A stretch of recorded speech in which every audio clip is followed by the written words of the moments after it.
Hello, hello, and welcome to week 2 of the Zenith League. Um, it will just be me for now. Hopefully, I will be joined by somebody else in the cast. But it is just me, Atomica, for now. And we have today ROSWILD Green against JB Finance and Partner. And week 1 was interesting. We had some very strong games coming out from teams. I saw a lot of 2-0s from the results. So we are hopefully not going to see that today. I want to see all 3 games because I am a man that really likes a series. I'm hoping that these games are going to be close and very, very fun to cast. The teams are just now asking if they're readying up for draft, which we pretty much are all ready to get into. The teams on time, very, very cordial from them both. So it's going to be a very fun series. I noticed as well that JB Finance and Partner, it sounds like they're a team from like a corporate league, you know what I mean? Like like five like work colleagues have like come together and made a team. It sounds incredible. So it is gonna be it's day 2. Oh, sorry, I said week 2, not day 2. Do we class it as week 2 or just day 2? That's the question. But you know, it is what it is. I'm also a little rusty, so I will probably make mistakes. Please bear with me. I am de-rusting my casting as we go along. But if I take a quick look, actually, at the reports, ROSWILD Green actually had a 2-1 win last week. And I don't think JB Finance and Partners played. Well, not last week, sorry. Yesterday. I don't think they played yesterday. If they did, they haven't posted their reports, but the 2-1 for ROSWILD Green, it looks to be a very nice coordinated team. JB Finance and Partners don't really have much on them. I haven't really looked at their RWDG as I didn't find the chance to. I can have a quick look now to have some stuff to talk about. Nautilus instantly I can see is going to be a hotly contested pick, as both sides, ROSWILD Green on their very first game, they picked Nautilus, and Screamdough looking like a solid Nautilus player. But other than that, I mean, it looks to be, again, it's going to be 2 team fight teams coming together, which is, that means fantastic for me. That is a great news for me as a caster. I'm going to see some big 5v5 team fights where the teams and their positioning and their mechanics, it's all going to come together, and it's all going to be a very nice 5v5. So we're just waiting for the teams to start up the draft, as I believe one of the coaches has just quickly nipped to the toilet. So we'll be starting up shortly.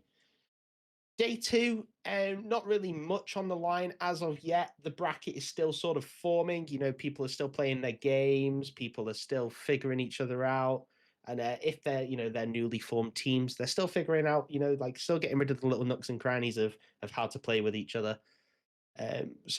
But I mean, obviously, yesterday, the first game that I managed to catch was the other ROSWILD team. Is it ROSWILD Blue? I think it is. I managed to catch their game. That was a very, very fun game to watch. So we will have to see if ROSWILD Green can follow up on ROSWILD Blue's success, because they won 2-0, but a very fun game, a lot of fighting, and that is exactly what I've come to expect from Zenith League. I remember my times of Line 6X, if anyone remembers that name, or if we have any people that have come back from last split. The absolute just insane mid laner that would constantly fight no matter what, didn't care if he was playing a scaling champ or a early game fight champ. It would literally just be, let's have a fight. So yeah, not really much to go off because we are at the start of the split and we are just waiting. So, you know what? Actually, hopefully, I'm going to see. I want to talk about some picks that I kind of want to see because there have been. Jesus, my cat just meowed very loudly. Apologies for that if you heard that.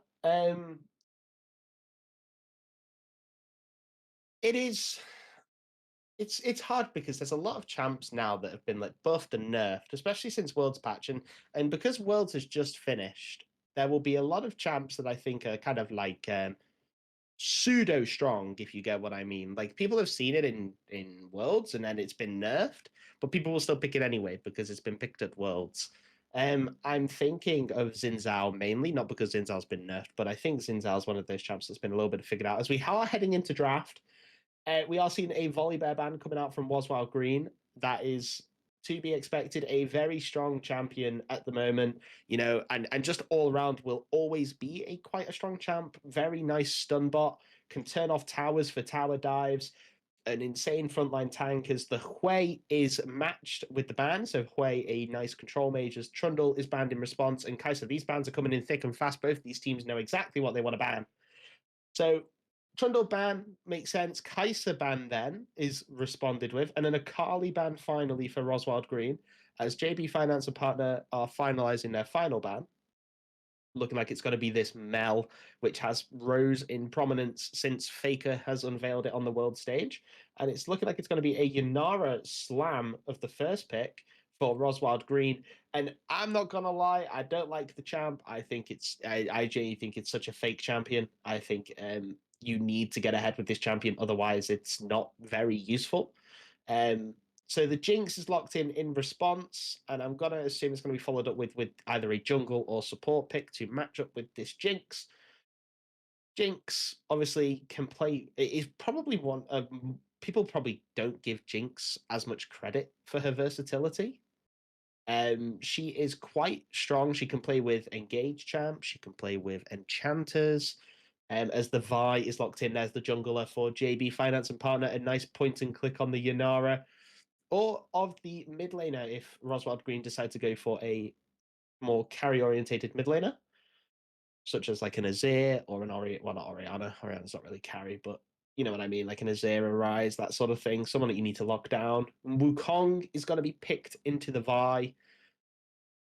I mean, I don't particularly know much about jungle matchups. I think it's a decent matchup for Wukong because of the extra armor shred on the Q and the armor stacking on his passive. I think it's okay because the bonus armor you get, even if she shreds or breaks your armor, it's fine because in total it's fine, I think.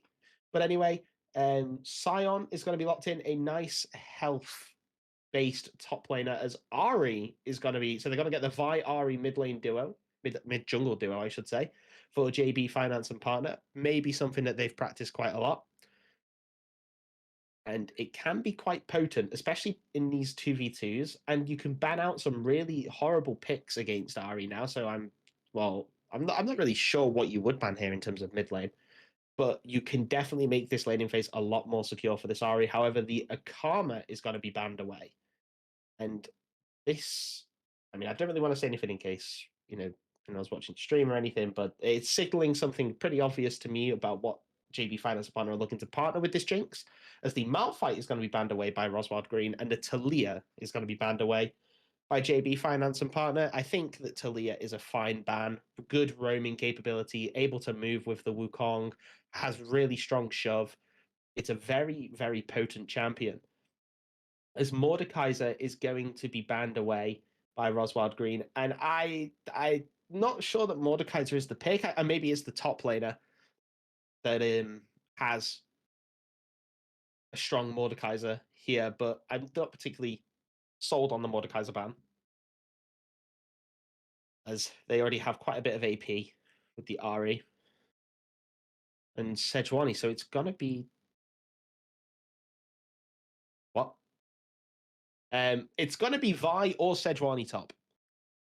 It could be Vi top. Maybe that's why the Scion was locked in, because the Vi the fight top lane was there, so they're going to lock in Sion into it for the health rather than an actual tank. As Sejuani's locked in, but this Sejuani now, unless as Morgana's locked in, which is good. I like the Morgana here. I think the Black Shield is really strong. It's very much single target focused on the side of JB Finance and partner with Jinx trying to deal damage in the backline. So having this Morgana to be able to spell shield your carries is an extremely strong option. Very nice option to have as well. So I think this Morgana pick is actually kind of Exodia, really. I think it's a really strong pick at this part. And it's going to be mid lane. So it's Morgana into Ari. So they now also get the beauty of Renata Glask as well, who can just, pop her ulti and make sort of choke point fights, which JB Finance and partner kind of wanted to take with this Ari, to be able to slip in and out of the choke point and can make it really a bit of an annoying one to take. So we're looking at a support here now into Renata, and it's looking like it's going to be the Hovering Seraphine, and they do lock in Seraphine. So they are just committing to the choke point team fights, which this is going to be great.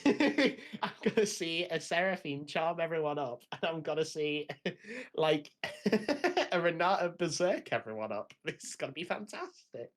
And if Jinx gets super fed as well, we could maybe even see the unironic 1v9 from Jinx, where she kills everyone on her team, and with such a great attack speed, kills everyone on the enemy team. So this is going to be interesting, as we're going to put up a poll into the chat to see if who you guys think won the draft and who you guys think will win the game. If I'm to give my opinion, personally, I think that ROSWILD Green, I know I said Yanara is a fake champ, but I think that the Morgana pick is just so strong. And Sion as well, I don't think you have much in the way of taking down the Sion. You just have like kind of 4 stun bots to take him down, like to try and take him down or stun him up as much as possible. As now we are gonna just wait for everyone to lock in their champs and go. I can confirm that it's Sejuani top lane. That's what I can confirm. I think they haven't locked it in yet, but I think it's Sejuani top lane, which is crazy because I have rarely seen a Sejuani top lane. Maybe it's because I'm like a bad player and I've not reached that point yet where the OP Sejuani top is back. But I do remember it did come about for a little while in Pro, and it was quite good, especially with a Vi. The Vi can stack that E so fast, that permafrost so fast, and it's going to be, I think, a very interesting game to watch, because I think that ROSWILD Green's composition is so much easier to execute with such a little, less room for error. Oh, sorry, with more room for error, because you have those options that can bail you out. The Renata Glass literally bail out. The Morgana's spell shield, black shield. You're not really. You've got a lot of tools that can help. Whereas on the side of JB Finance and partner, it's a higher skill floor with their composition. Like, it's a very nice composition to find picks.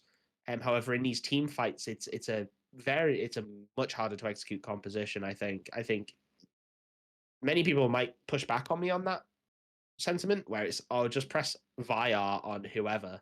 But it's like, no, you have to try and you have to be mindful as well of what ROSWILD Green is bringing to the fight, which is the Morgana Black Shield, the Renata Glass bailout. It's very difficult, I think, for them. I think it's very difficult for them to really do much. But as we wait for the spectator delay, I'm going to go grab my dinner. So I will be back.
Okay, I am back, and I have my dinner.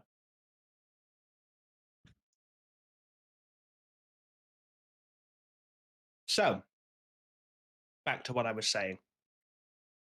I think JB Finance and Partner have a pretty high skill floor, high skill ceiling composition, where if it goes off, or if they find the angle, like maybe even if it's just a snap engage onto Wukong or a snap engage onto Sion,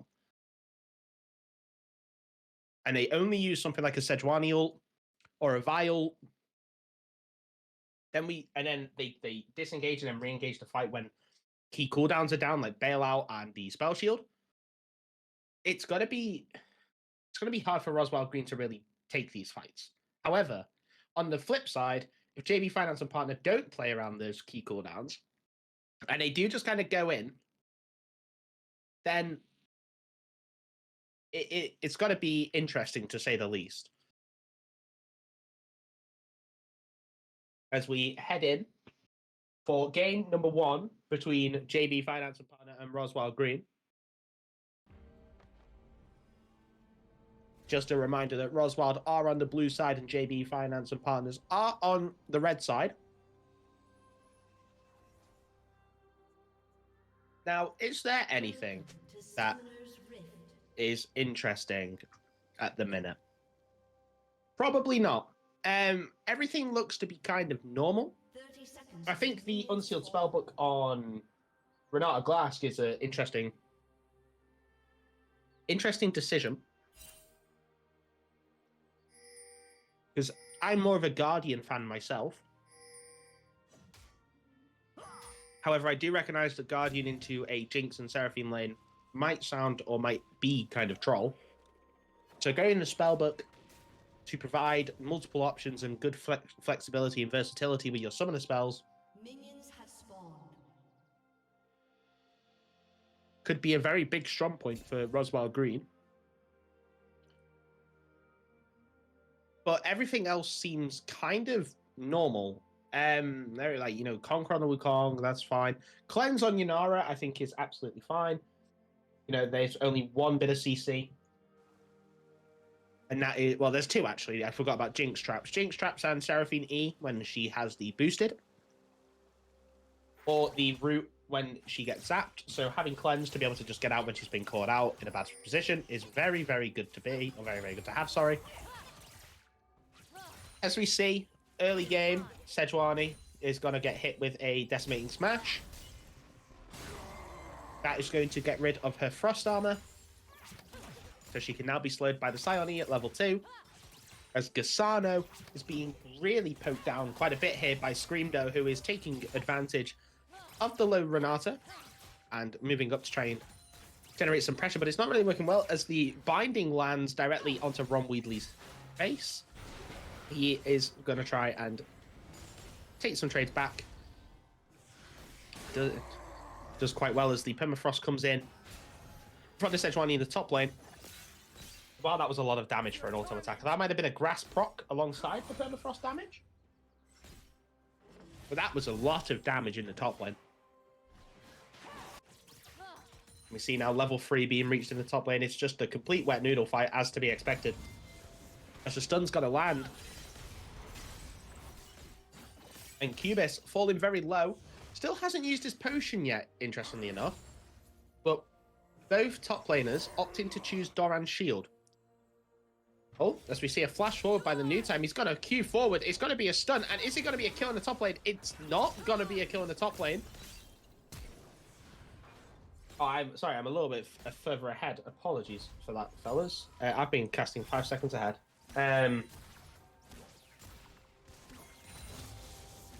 My game, apparently, has decided it wanted to speed up a little bit. And out of sync us, but that's fine. It's whatever.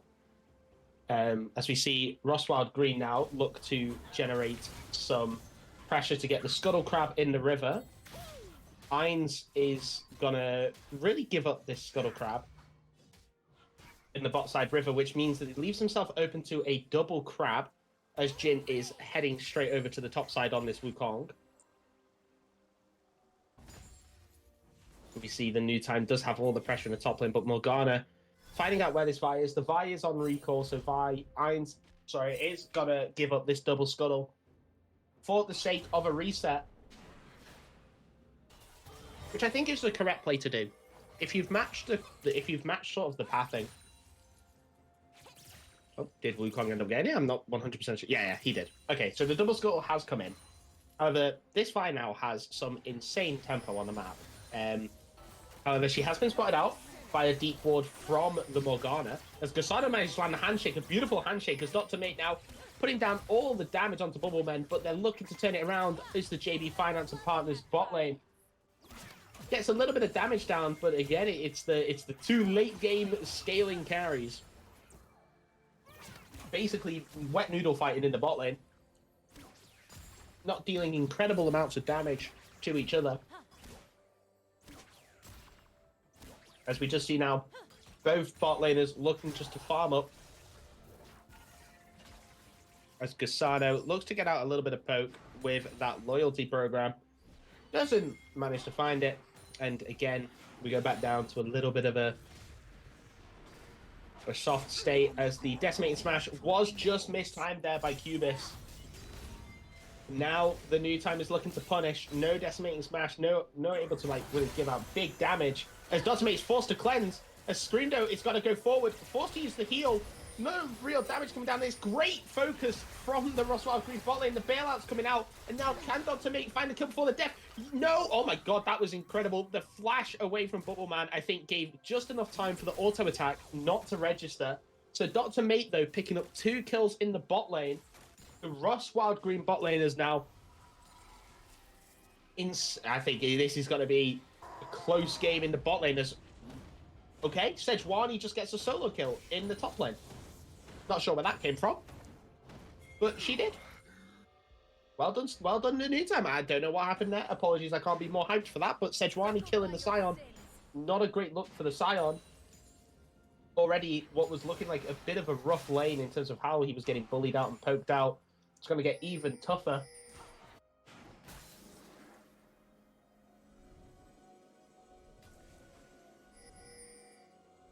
And we now see ROSWILD Green and JB Finance and Partners posturing for this Drake. Chemtech Dragon is gonna looking like they're gonna be starting it. JB Finance and Partners. And ROSWILD Green are not contesting it. The Wukong's on the opposite side of the map, and Vi just cleans it up. A clean smite from Ainz. As soon as that hit 600, he smited, so nice clean smite. Secures JB Finance and Partners the Drake. He's going to head to his red and notice that there is a foreign Wukong, an enemy Wukong in his jungle, as Vi now turns. I think actually got handshook backwards as Morgana is going to go forward. Forces out the Spirit Rush from Ahri, but I'm sorry, flashes over the wall, cannot deal with the Cyclone, and the Ignite and the Roam by the Renata Glask picks up a kill on the JB Finance jungler. It is a wonderful early game from Gasano on this Renata Glask. Been in the right places at the right times. And it's not really, and Dr. Mate really in this bot lane has not been pressured at all by Bubbleman and Screamdo. He's just backed off, collected waves as they've come in, and now it's looking like they're setting up for a dive on the new time. Actually, no, Wukong is going to back off. And he looks like he's just going to start grubs on spawn. Which is...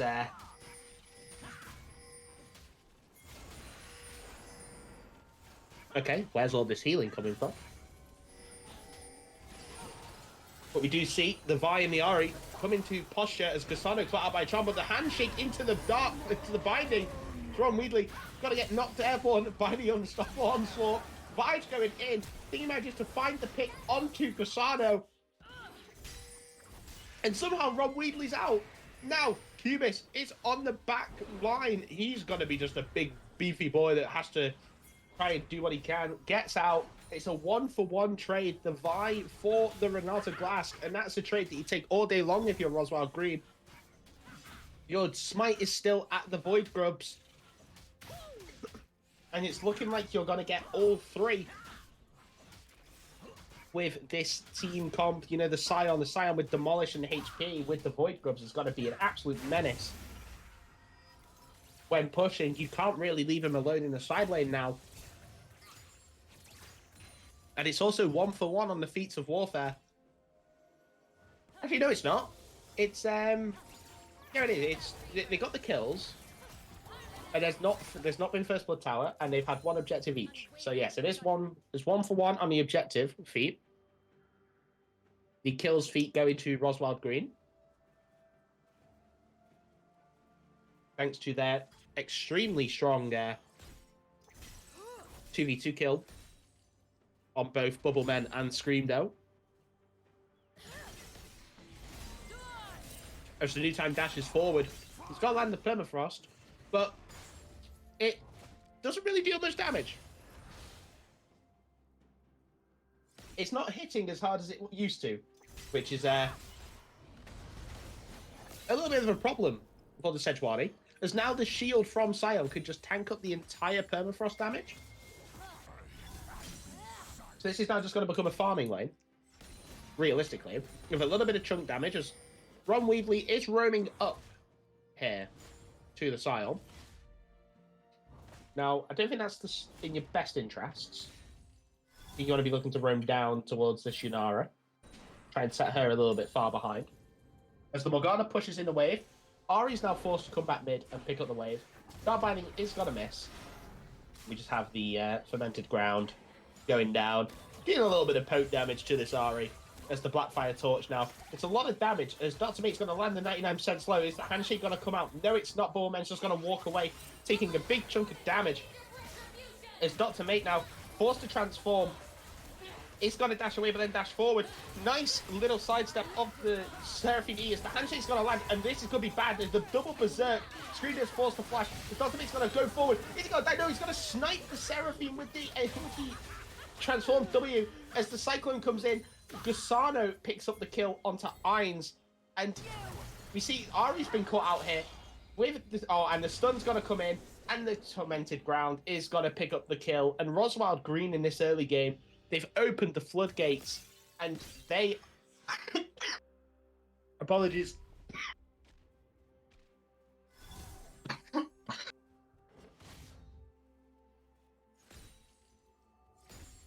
Yeah, they are really starting to run away with this game. It's feeling like, you know, you look at the gold lead, it's a 2,000 gold lead. This Scion in the top lane has just been left to his own devices, and this Sejuani has not managed to punish him as efficiently as was once thought. This Vi really hasn't looked top lane at all to stack this permafrost constantly. And Cubis has just had a very nice, not a nice chill lane of his, he has been solo killed, but 85 CS in 12 minutes in a lane where you've been solo killed. And really, Sejuani is one of those weird champs where she can constantly cancel your Decimating Smash. You're constantly forced to use your shield, which you want to use to help with your wave clear, on the permafrost proc. So it's a little bit of, as Ainz flashes away there. Maybe a little bit panicky, as the Vault Breaker's got to go in. He's got to miss the Vault Breaker, as the now enhanced E is also going to go wide. As Cubis is going to be chunked a little bit under tower. Not really much, though. Sejuani is going to play. He's going to walk away, and he's going to TP in. So this is a 5v4. As Ron Weedley is on the flank of the Sentry as the Vault Breaker in. The smite goes wide, and Dr. Mate picks up as the Cyclone's going to come in. Stun, double stun onto the Wukong. Still has that Cyclone as the Yanara is going to go down first. Ron Weedley is going to manage to Spirit Rush out. This Morgana ultimate is useless. The Zap's got to hit, and he's got to Spirit Rush back in. There's the charm. It's a triple kill for Ron Weedley. As Bubbleman is going to look for the Zap across the wall. It's not going to hit it. Jin manages to escape with his life. But this early game for ROSWILD Green has just gone... Well, this Drake contest, I should say, just gone terribly wrong. And JB Finance and Partners That team fight was incredible. Constantly kept that Wukong under stun, and it just allowed Ron Weedley and Bubblemen to free hit, essentially. Yunara couldn't really do much, and it was then game over after she fell. Now, Screamdo and Bubblemen actually could be caught out for overstaying here. The Seraphine does not have any mana, as Bubblemen is going to get caught with a handshake, and that's the stun into the Berserk. There's no flash, so Screamdo is going to go down. Dr. Mate's going to pick up the kill, and it's going to pick up the double kill for one simple overstay from the Jinx and the Seraphine. Just as I was praising them, they then go and overstay. But a nice pickup from Cassano, as the new time is going to look to go on to Cubis here, as Ainz looks, but is then going to opt against it as he gets closer towards his tower.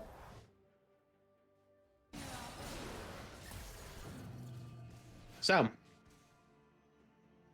a nice charm there by Ron Weedley, actually. That was interesting. That was an interesting charm. I don't mean that in a bad way at all. But I, once again, for some reason, am out of sync, which is criminal. I don't know what's going on with my game, but my game must be lagging all over the place. Apologies. I was a little bit behind. But Cassano gotta really look for vision control, as Screamdo is gonna also follow suit, but on his own, as Ainz now shows up to support as the new time, he's just got a face tank and just finds Jin and Cassano.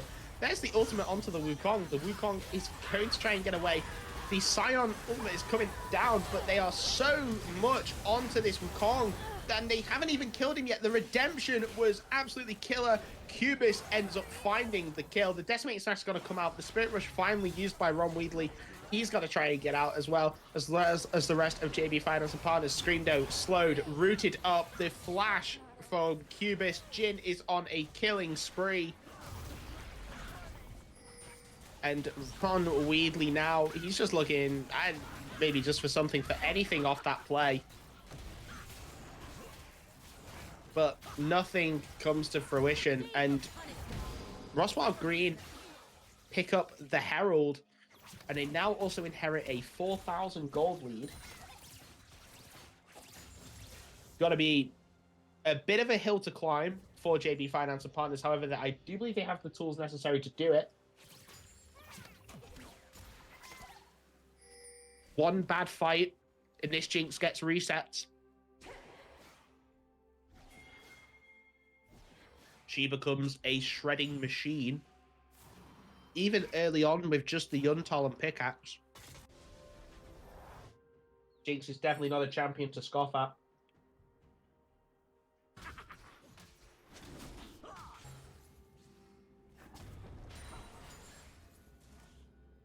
But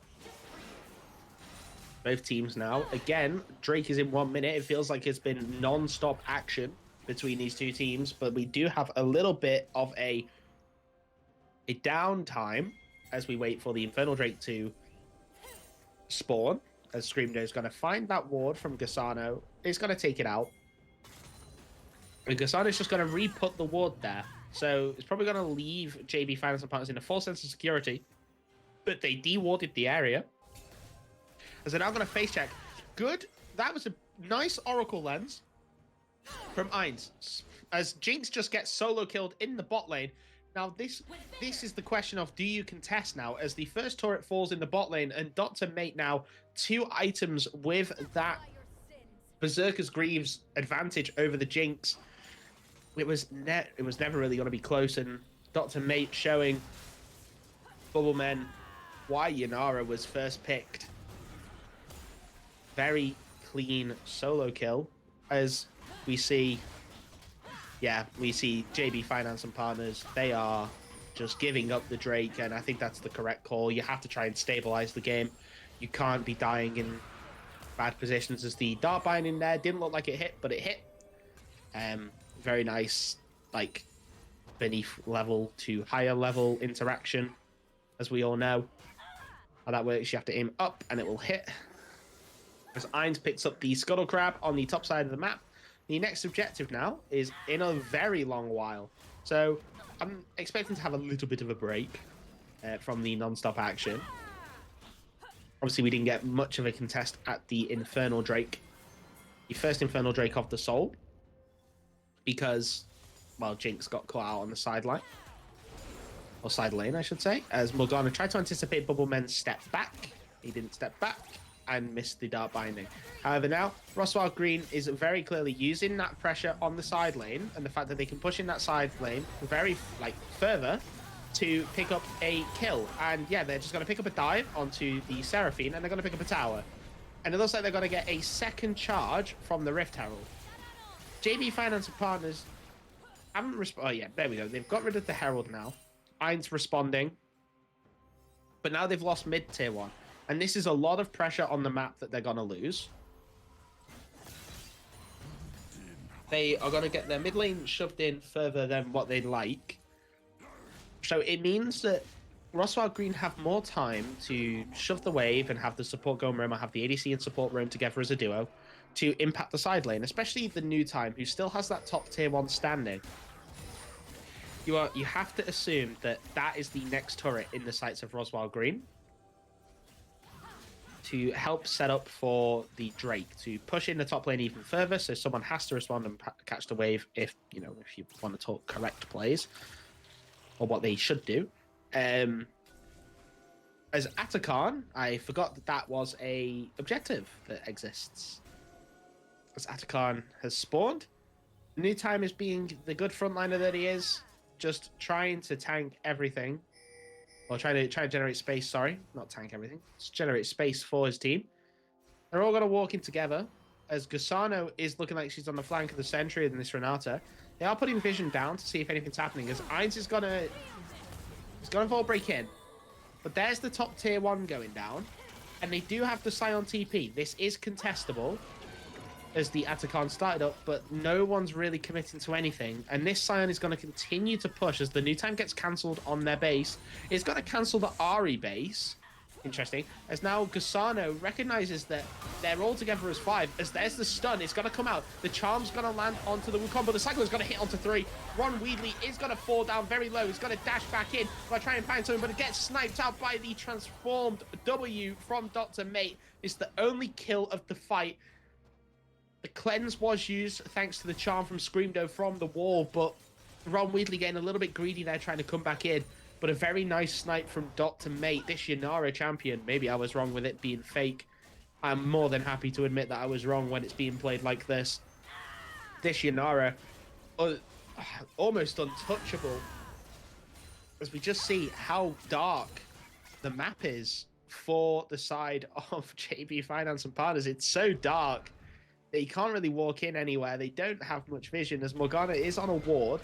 Is going to land the Dart Binding, but the ground is not going to afflict much damage as it misses. But instead, gets it back and pops it onto the wave. To push in this bot wave, set up again for Atakan. And the gold lead has stretched now that these towers have fallen. A nice, healthy 7,000 gold lead for the side of ROSWILD Green, and you have to say that it's been one of those games where they got a lead, okay, and then they kind of half threw it at the first Drake fight that happened, but then as soon as they got that lead again, they really have not let up. And Cubis now 180 CS on this Scion, 2 items with the Mercury's treads. These stuns are not going to do anything from the new time.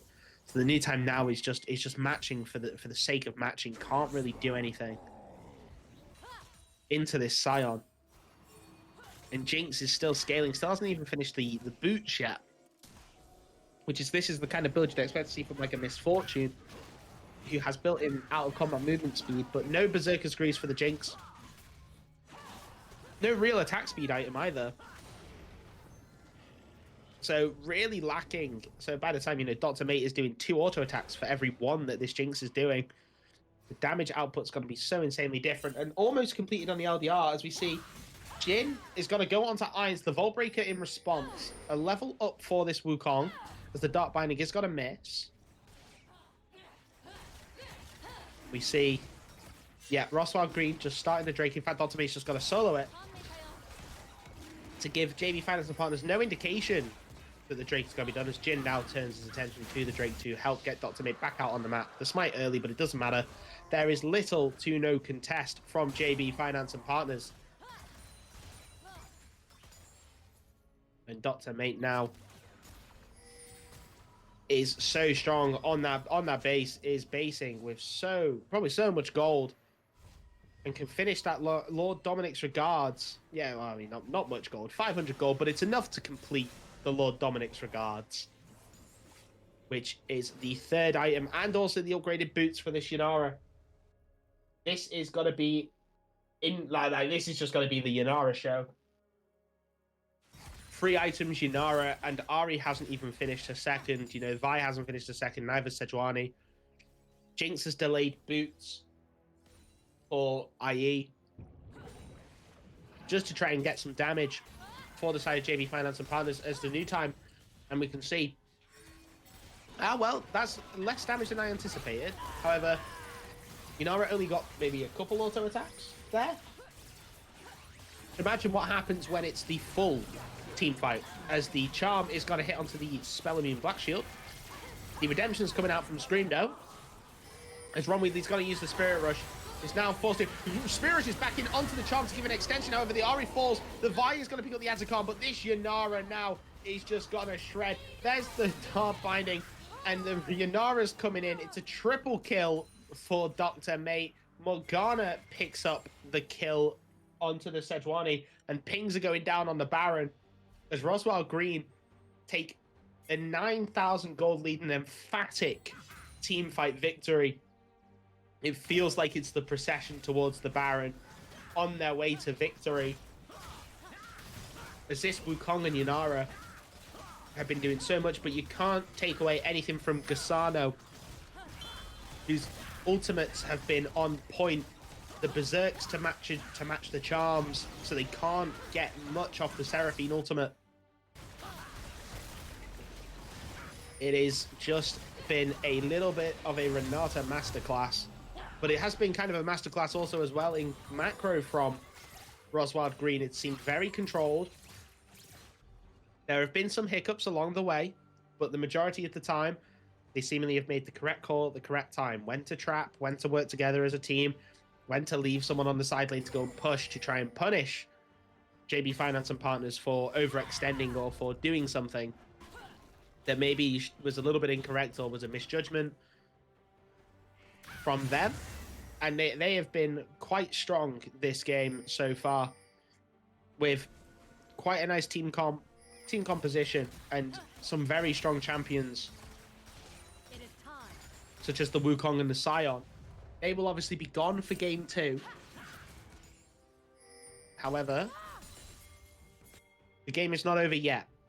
As we see, it is a 4-man walk down towards the inhibitor turret. Screamdo, Ainz, and Bullman trying their best to defend what they can, but the inhibitor turret just falls, and the inhibitor is to follow. The new time 99 is just trying to get some gold down from the map as the root lands onto the Ari. There is no follow-up from the Dark Binding, as the charm did land, but there's the root onto Ainz as well, as so much damage from the burn. And the hard part is now for this side of JB Finance Partners, even if they do find someone, the Morgana has these Zonyas, the Yanara can just be saved with the bailout, and the Sion and the Wukong, I think, are just way too tanky. The only champion that they really can engage on is this Renata Glask, but Gasano has been positioning in such a way that, like, it's so hard to, as the Dark Binding is going to land onto the Seraphine. Will the Seraphine be killed? No, but we'll go down to half HP, and the new time's down to a quarter HP already, as JB Finance and Partners just don't have the range to be able to deal any damage to these baroned up cannon minions. RWDG is going to throw a Q, and the Zap is going to pick off 1. That's 1 out of 2 for them. There's the Zap again. And there's the Q again. The Dark Binding is going to land onto the Ari. There we go. We're now in. Ainz is going to land. It's a massive charm onto 3, but there's no real follow-up on the damage, as Dr. Mate's going to fall very low, but not low enough. The Morgana is going to pick up the Vi. The Sejuani is going to fall. Sion is just tanking the turret. It is an absolute wipe for ROSWILD Green. what looked like such a strong engage from JB Finance and Partners. Their last heroic last stand was unfortunately just split apart and torn to shreds by ROSWILD Green, and they pick up a very, very strong game number one, 28 minutes, and it looked after 15 minutes, it looked quite comfortable. But that is the nature of, I think, Yunara and Wukong, is that if they just get that lead, then they are able to snowball these games.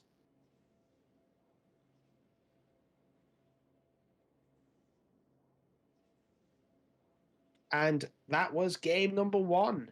A very strong game.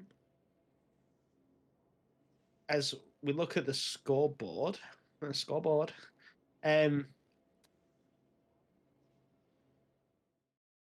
Green, 2-1 victory, looking to maybe make amends for their 2-1 with a 2-0. Mm-hmm. And we do see, I mean, we did not unfortunately get I think actually JB Finance and Partners didn't play. So they have yet to, this is their first game. It's ROSWILD Green who won their first game. So, and to be honest, I don't even think it was a bad showing. I think it was a very strong early game. And with their team composition, they really needed to get ahead. They needed this Vi and Ari to get ahead. And because they didn't, it kind of went a bit even. It was very difficult for them to really work this team composition. And the Morgana was just, I mean, I'm not going to say it was the Exodian pick, but it was very strong.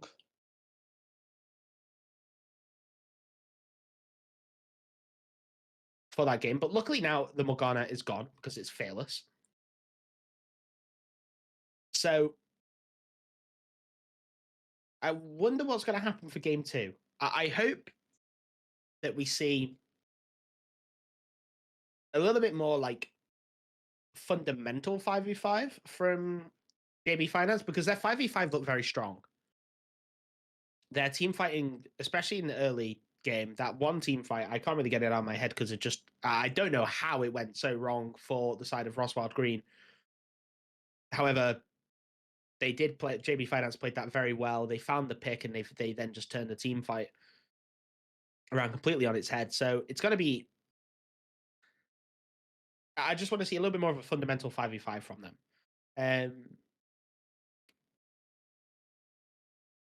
However, from ROSWILD Green, they were just really good.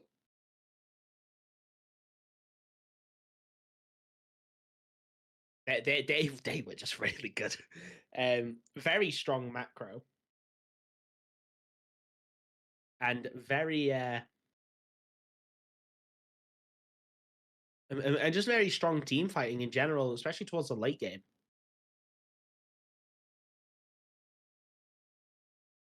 It was, well, the late game of that game, I should say. It was very nice to watch, just a team that was quite coordinated, be able to work together and really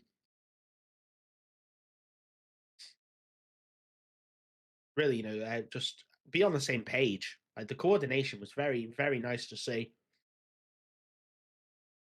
And honestly, ROSWILD Green are gonna be I'd say a contender for the title, really, from what I'm seeing here. Like, I mean, I know it's day two, and it's a bit early to throw out who I think is going to be a title contender, but they're looking really strong.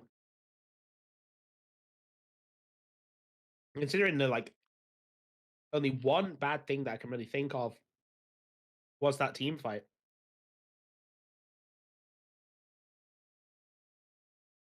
It's looking good. It's looking really good for ROSWILD Green.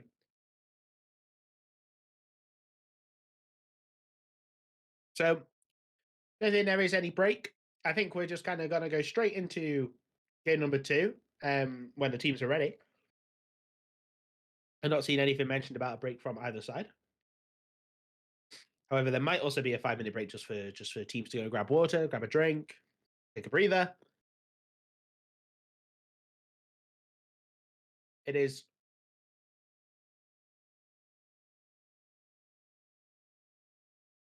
it is the nature of amateur league is that teams can have just a small break, like they do in professional. So we're just going to wait for JB Finance to ready up. Obviously, no pressure. And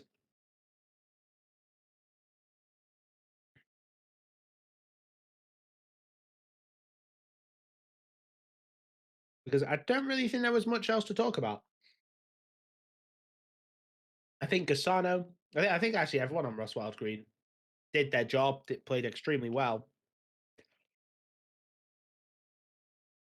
So there's no point me kind of like filling the air with like just me constantly saying the same thing over and over again.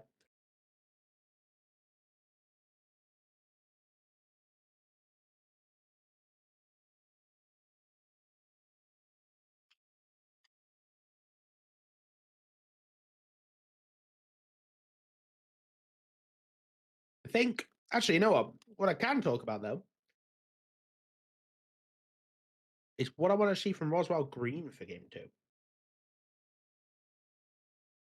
And obviously, the cop out answer is more of the same. But I mean, the cop out answer is kind of the correct answer, I think. I think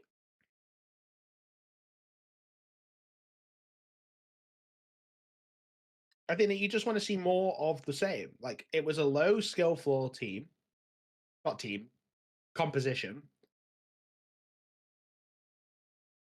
A lot of the skill came from the Yanara, which is a more, I think it was agreed upon when she was announced. It was quite a little bit more of a traditionals ADC, right? Like it rewards strong positioning, and it rewards good mechanics, and it rewards good management of your Q and your transform and your cooldowns. So it was a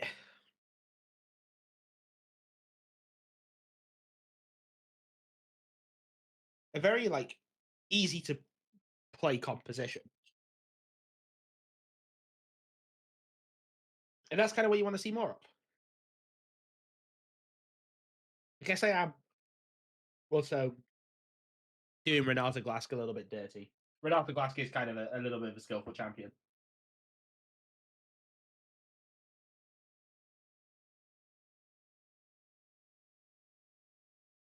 But we will have to see.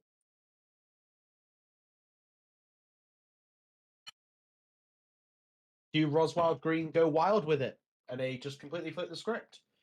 And they go some more mechanically flashy champions? Do JB Finance and Partner also stick with what they think is correct and kind of the same sort of composition?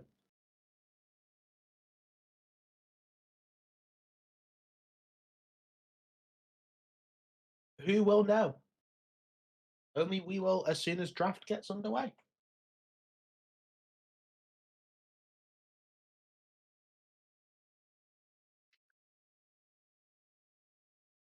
As we are getting the final ready checks.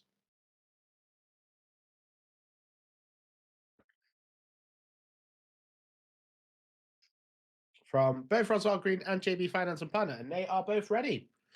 So we hopefully, fingers crossed, should be getting a draft soon.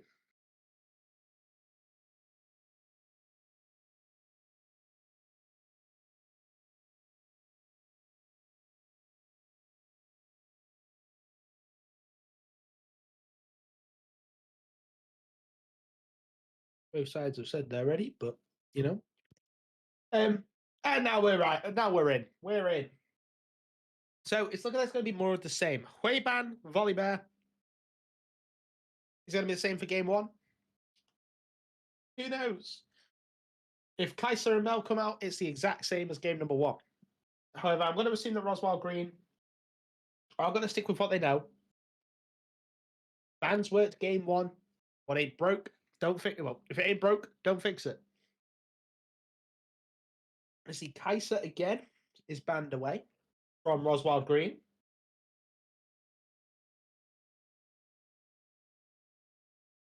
And also the Mel. So it's the same 3 bans for both sides. Let's see what each side can cook up. Is JB Finance looking to lock in the Caitlyn? And they do. An interesting pick, if I say so. I think Caitlyn's one of those picks where you are looking for the bot lane priority. You are looking to play through your bot lane. Like just the pressure that they could give. And it seems like ROSWILD Green are going to respond with a Sivir and a Xin Zhao to boot. So already, ROSWILD Green have a very strong jungle ADC. Sivir, obviously well known for her scaling. Xin Zhao, well known for being the most annoying jungler on the planet with how tanky he is with that ultimate. Okay, we're going to see a Shyvana locked in for JB Finance. Whether you would hope that that's jungle, because I genuinely feel like this Shyvana jungle could go hard. You know, Xin Zhao is really wanting to you know, clearing and gank, clearing and gank, clearing and gank, right? That's kind of his whole shtick, is that he early game ganks and he keeps lanes in check. So having someone that could just basically go, all right, you're top side. Okay, I'm going to go to your bot side and invade you, and there's not really much you can do about it. I think it's smart from JB Finance. I think it's very smart. And the Alistair locked in. So they're going to use the fact that Caitlyn is a strong laner to offset the fact that Alistair level 1 is non-existent. Karma is going to be locked in for the side of ROSWILD Green. I think a very strong champion at the minute is Karma. I think that she is not really given much credit for what she can bring to the team. As we do see the Silas ban coming through and the for JB Finance and the Syndra and Galio ban from ROSWILD Green. I think just very strong generic mid laners to get rid of, as Talia is also banned away. So I think the mid lane pool has been pinched a little bit here. Especially for the side, especially more so for the side of ROSWILD Green. I can't think of many mid laners here that they'd really want to play. And it looks like they're going to lock in the Orianna for the Xin Zhao Orianna. Yeah, Orianna's fine. Orianna's good enough, I think. I think Orianna just a stable blind pick that can provide utility and also provide damage.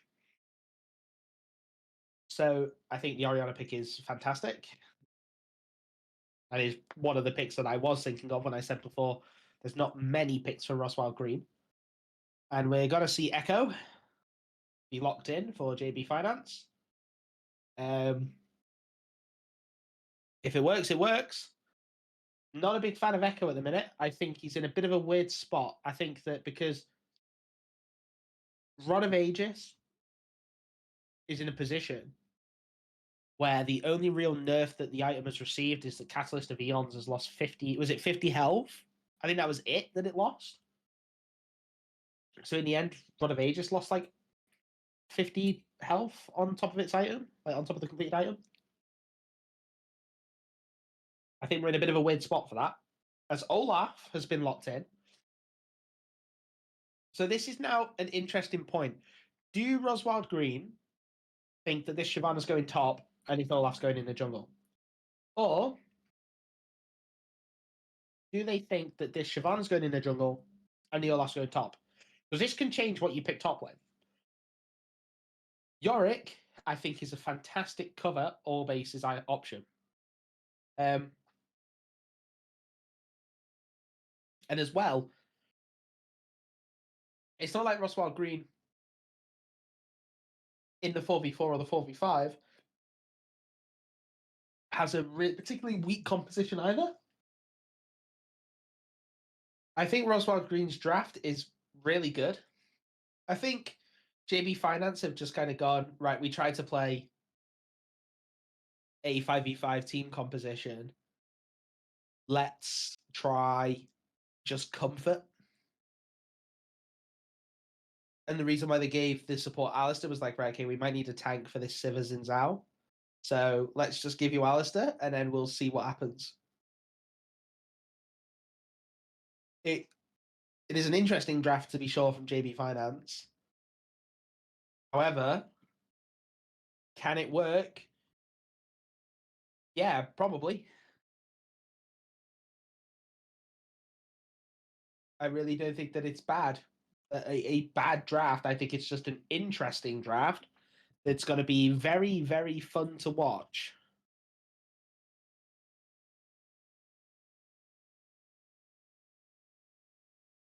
So now, hopefully, fingers crossed, I will not be a couple seconds out this time.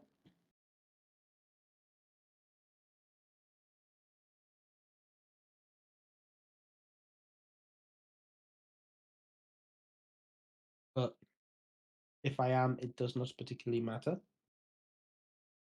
As we are now just waiting on the final ready checks.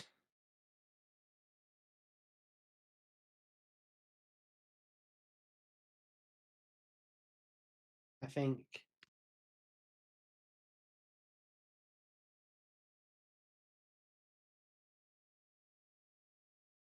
we are just waiting on, yeah, literally just the final checks.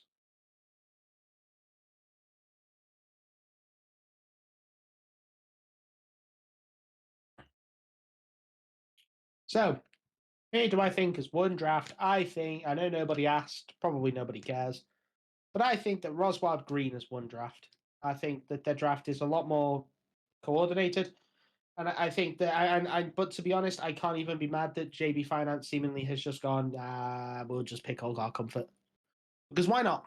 Why not, eh? Like, Shyvana, and I think that this Shyvana and Echo pick, this mid-jungle pick, is gonna, I mean, it might even be Shyvana mid. Like, this is the beauty of JB Finance's draft, is that kind of nobody knows who's going against who.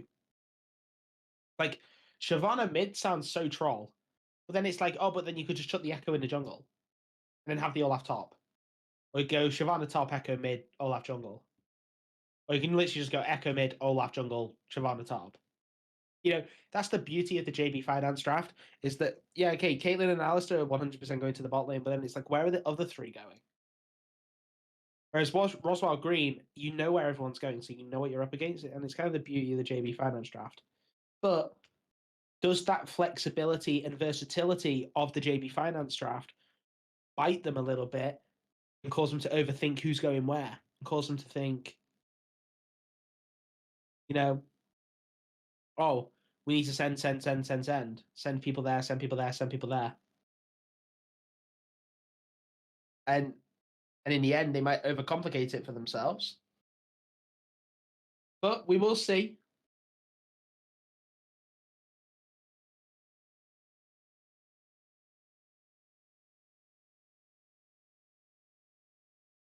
Obviously, I will still maintain that this is probably going to be a ROSWILD Green win victory, because I think that the 4v5 capability of ROSWILD Green is really strong. But also to be able to just disengage and constantly be like,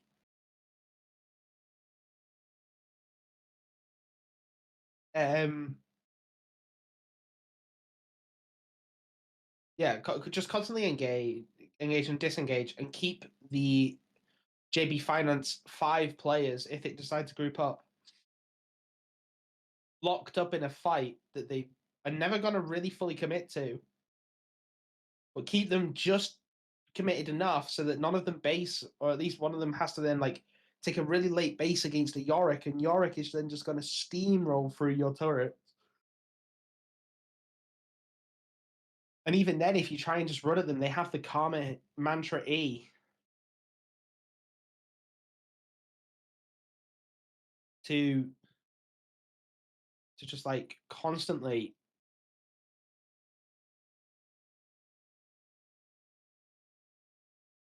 constantly keep them engaged, but then disengaged, engaged, but then disengaged.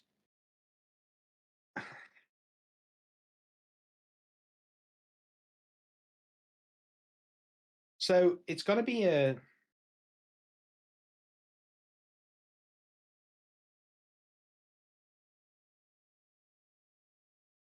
I think this is going to be a game for to really heavily watch the karma, because I think that Kasana's performance is gonna really impact how well this ROSWILD Green's composition goes, and how it plays. However, also on the flip side, I think for JB Finance, the Shyvana is the main watch point. Because if this Shyvana can't take and maintain a gold lead or maintain a CS lead against this Xin Zhao, it's gonna be difficult for the Shyvana really to play, I think. And it's the same with the Olaf into the Yorick. If this Olaf can't really get a lead into this Yorick, or at least get a favorable state, then even in team fights, he's going to be so like squishy into what you'd normally think that unless he can get on top of someone, even if it is just the Xin Zhao, he's going to be so squishy, and the lifesteal that he gets lower. And attack speed, it doesn't matter. And I just like, I'm trying to think about it and like think about how the team fights will go, or like how, even if 5v5, right? Like, I just think 5v5, I mean, you're 6v5 anyway because you have Yorick's wife just absolutely turbo chilling. But I just think like it's a very like, I think it's just a very difficult game for JB Finance to play.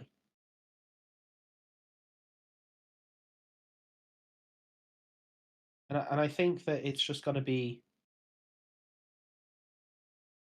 like,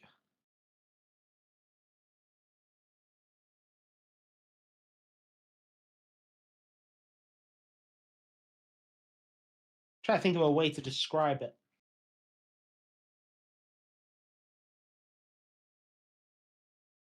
Really, right?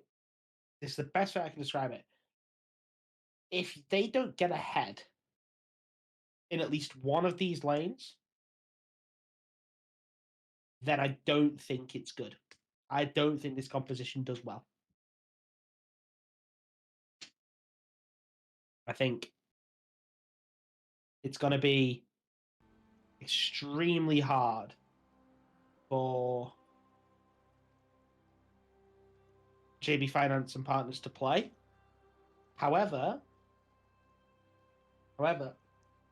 if the same also goes for ROSWILD Green, but not in the fact that they're ahead, but like if this Sivir or if this Yorick, if they fall too far behind,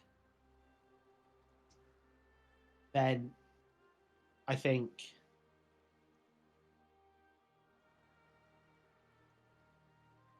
we have some glitches maybe.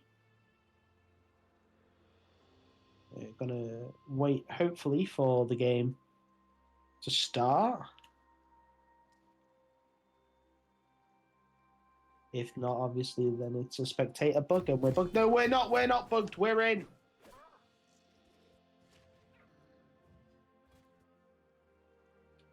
Thank God we are. I thought it was going to be a spectator bug and we couldn't cast game 2. So, you do see, I think both teams adopting a similar, just 5-point defense. Very basic, very well known. but does very, very well. 30 seconds until minions spawn. Yeah, let me see. Ainz and Ron Weedley are going to walk together into the jungle. They're going to find out where Jin's starting. The ward is going to go down. Going to leave them spotted as Gasano is going to already deal a little bit of poke damage, as Ainz as well is going to give over the Scorch and I believe a Mana Flow ban for the Orianna. So, a lot given over. Indeed, she does. And again, Screamdo getting forced out. Gives over the ward. Well, it doesn't really, doesn't really have much choice to give over the ward. I think you can particularly be angry with your Alistair there for not protecting your Raptors.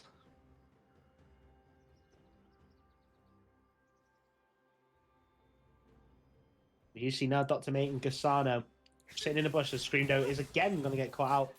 The first what is it called? First strike from Bubbleman. Going to give the Caitlyn a little bit of extra gold as Gasano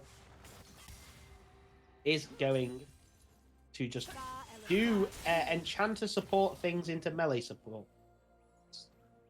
Gonna egregiously position in this bush, but because Alice is level 1 and does not really a champ, can't really do much. As we see, the new time is going to take a little bit of poke damage from Yorick. Cubis already getting a big chunk of this Olaf self down, but the level 2 is coming in for the Olaf as we speak, as level 2 also coming in for ROSWILD Green spot lane. Dr. Mate and Gasano as Screamdo and Bubblemen letting them push in, utilizing the fact that this Alistair is not a champion until level 2 and has now reached that point. Ron Weedley taking some decent trades into, I believe it's ROSWILD Green's Knight, but unfortunately has the streamer mode on, so it just says Orianna. I will try and remember the gamer tag. I do pride myself on trying to name people by their names and not champions. I know I didn't do a great job of it last game. However, I will try and remember that as the new time pushed in on this Olaf. And the Yorick now is going to get a ward onto the exit of the blue side as Screamdo is going to engage onto Gasano. Gasano takes a good chunk of damage, but a lot of that is sent by the shield. Well, that is spent into the shield. As Gasano and Dr. Mate now level up to level 3 to match Bubblemen and Screamdo in levels. Shyvana finished the clear and is heading straight towards bot lane.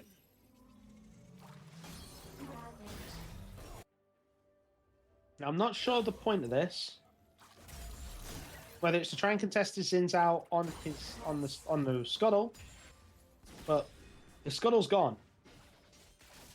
And now showing up there, they now know exactly where the Shyvana is and where the Shyvana's going to go. As Zinzao Jin takes a base, as Screamdo is going to engage.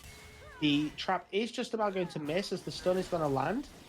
As the 50 caliber net is going to land as well onto Dr. Mate.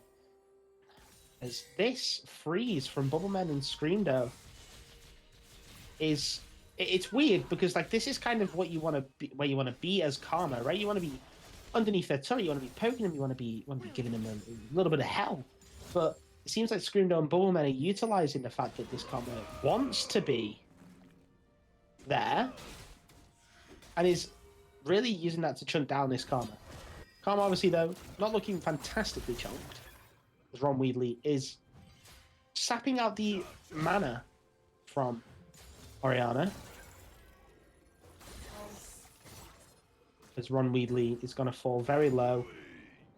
Does have a decent amount of CS, so might be able to base and pick himself up, you know, an Amplifying Tome and a Sapphire Crystal towards the Lost Chapter, or maybe double Amp Tome towards the Hextech Alternator, which that is exactly what it does. Oh no, he also picks up the Amplifying Tome and the Glowing Moat, which I'm not sure what build that built into, actually.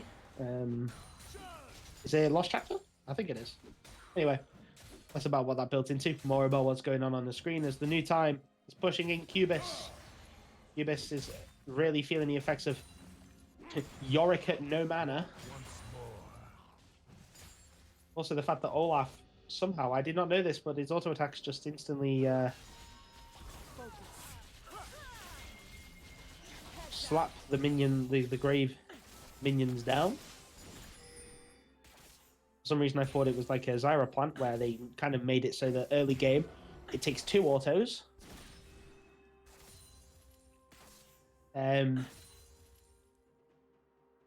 You see, the first Drake is looking like it's going to go the way of ROSWILD Green, which is completely fine, I think. Oh, not really fine. You have a Shyvana on your team. You really want to be contesting this Drake if you can. As JB Finances, that's what Irons is exactly doing, helping Ron Wheatley with the push. Cannon is missed, so a -1 in chat, please. However, doesn't particularly matter as they now get the push. Ron Wheatley is level 6, so does have the get out of jail free card, as most Echoes do. And Screamdo now is going to find the engage onto Jin. The stun's going to come in. The flash, it's just a little bit early, but the first blood for Bubbleman has this lethal tempo fully stacked up. Wants to keep going, wants to look for a little bit more as Gasana's going to land. The shockwave is from Knight just missed. I mean, it was completely missed. I thought the ball was somewhere else. As Gasana now walking forward. Bubbleman very low. He's going to potentially land the root. No, Bubbleman's going to manage to get out. Dr. Mate's going to get shielded up. But it doesn't matter. The flash away from Dr. Mate, the flash forward from Knight is going to look for the Bubbleman as well for Roman. But the barrier comes in. Screamdo's going to fall. Now we see Ron Wheatley is coming in as Ainz is going to fall. It's a double kill for the Orianna. The Echo, though, looking like it's going to come in and try and get the kills. As we see, Orianna is just kiting down. The ultimate's going to come in, but it doesn't matter. Ron Wheatley with the dash going to pick up the kill onto the Orianna. In the end, it's a 2 for 2. And what started out like what looked so good for JB Finance, they overchase and overchase. But Bubblemen, I think, the primary... And actually, Bubbleman and Ron Wheatley, the primary beneficiaries of that extended engage, or extended fight. Ainz level 6 now compared to the Zinzao level 5. So, as well, I think overall, JB Finance are coming away a lot happier with that team fight.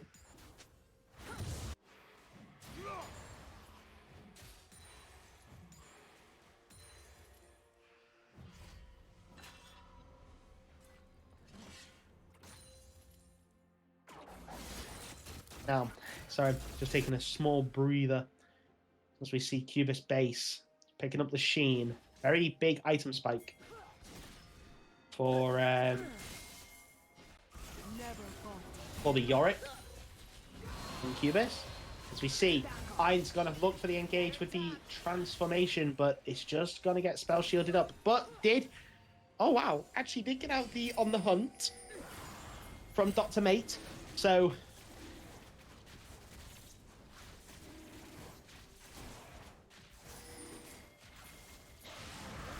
Mate now is far away. We see Bubblemen being caught out. Jin is going to find the engage. It's a nice pulverize, but the shockwave is massive from Knight, and it's going to be a double kill. The feed of warfare going the way of ROSWILD Green.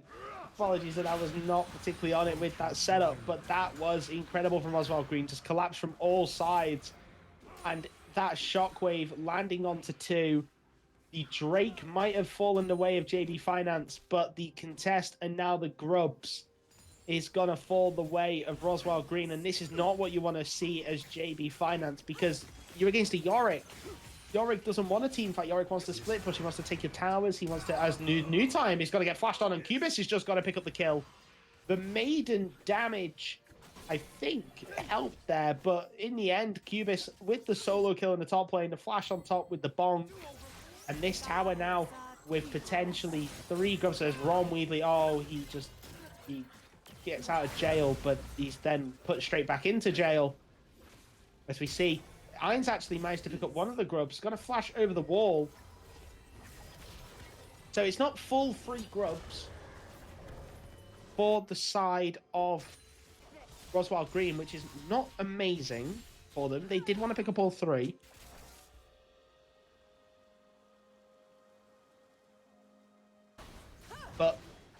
But yeah, this is what I mean now. Knight on the Orianna has picked up the Rod of Aegis, and now this Echo is going to feel so weak into this Orianna, even though he's not. They're the same, they're sort of around the same. You know, all the Orianna's got on top of him is an amp tome and some boots, so it's not exactly like it's an item or half an item on them, right? It's like a component.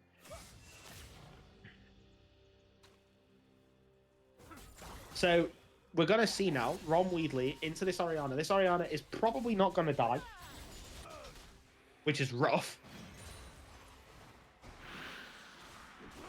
So that's kind of what you want to do on Echo. As the wall's coming in, and it's so much damage onto the new time. It's so much damage. I don't know how we can really compete with all of that damage. As we see now, Jhin picks up the scuttle crab in the bot side as the camera is on the top side. But we see the teams posturing towards bot lane, looking like they're going to look to really get these pushes in, and he shoves in his Ainz. Again, looking for the gank on the bot side. As Ron Weedley, and this is what I mean, like, Ron Weedley, I'm going to assume, yeah, the shockwave had been used, so it was an attempt at an all-in from Knight. However, Ron Weedley now has to base, and this Orianna is still 3/4 HP, pretty much full mana. This build for Orianna is so disgusting.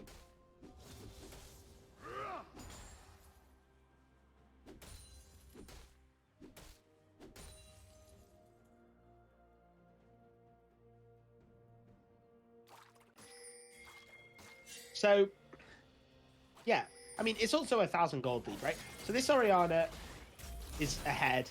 The Sivir and the Caitlyn are kind of equal. Same with the supports.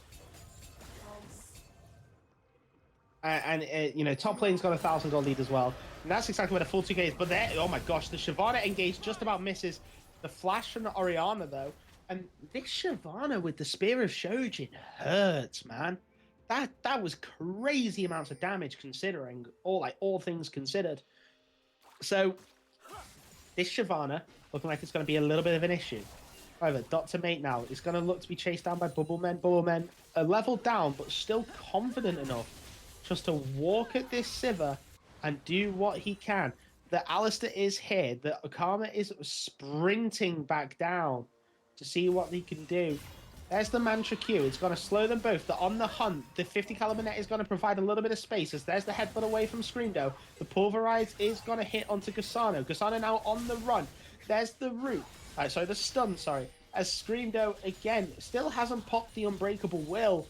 However, Jhin is here. This might cause a popping of the ultimate from Alistair just to be able to escape. But no, they're just going to use the pressure, grab some platings, and move on to their next target. Jin's going to sit in the bush. Doesn't know that it's warded. However, Ron Weedley is here now. The boom, the toss from Dr. Mate. He's running away. They are all running away, and this Orianna is just constantly picking up more and more farm in this mid lane. And he's going to potentially pick up a plate. He's going to pick up the plate as the dragon has spawned and can now move down. This is so worth for ROSWILD Green. They're actually just going to give up the Drake. So it's actually worth for both parties in their own respects. So Orianna picks up another plating. It's going to get engaged on by Ron Weedley, but Jhin is close by. He's going to try. He's found the wind becomes lightning, and Ron Weedley is very slow. There is the shockwave, but it's not going to be enough to pick up the kill. The new time now, 1v2. He's not going to look for anything more. Just finding the axe toss. He finds the pick or the damage, but then just walks to the top lane as Yorick. So this is why it's worth. So Yorick has taken the top lane. Dr. Mate is going to take the bot lane, it looks like, or he's going to deal a hefty chunk of damage for it for Yorick. And then the Orianna picked up 2 platings in the mid lane. But then for JB, it's worth as well because you have a Shyvana and you're getting Drakes. And I mean, I'm not 100% on what, like 100% off the top of my head of what the interaction is regarding the Drakes and Shyvana, but it looks, I mean, Screamdo really should have carried on going there, just popped the Unbreakable Will and just flashed onto her. Because this is exactly what you need as the new time is going to get flashed. Wind becomes lightning, going to force out the flash from the Olaf. Is now going to become CC and Moon and runs away. ROSWILD Green happy to take that. And this game is so slow and controlled from ROSWILD Green, they are not giving JB Finance an inch. There's the root onto the Shyvana. So much chunk damage going down. They're just playing around their towers so perfectly. Screamdo's got to go in. There's the Unbreakable Will. The Transform's going in. The Flash Barrier Ainz is on the top. Oh my god, there's a shutdown onto the Shiver from Ainz as there is no shockwave follow through. Orianna's just trying to deal damage. There's the ace in the hole. It's going to get blocked. I'm not sure by who, but it got blocked. But the stun onto the Orianna from RWDG is going to save his jungler. But now, is he dead? No. Cubis is here. There's the root from the Caitlyn. That's going to save RWDG. Everyone is saving everyone other than Dr. Mate, who fell. And now JB, they get away. They performed their heist and they get out. A kill onto the Sivir. The shutdown going over to the Caitlyn, which is a big deal for JB Finance. This Caitlyn's now starting to slowly get that gold into her pocket. She has the collector already. We're going to see what she bases on. Could potentially be a pickaxe or a BF sword towards that Infinity Edge. And yeah, I mean, it was well played by both sides. Yeah, there's the BF sword towards that Infinity Edge, and that's so much extra damage on a component item for this Caitlyn. The heist of the century from JB Finance.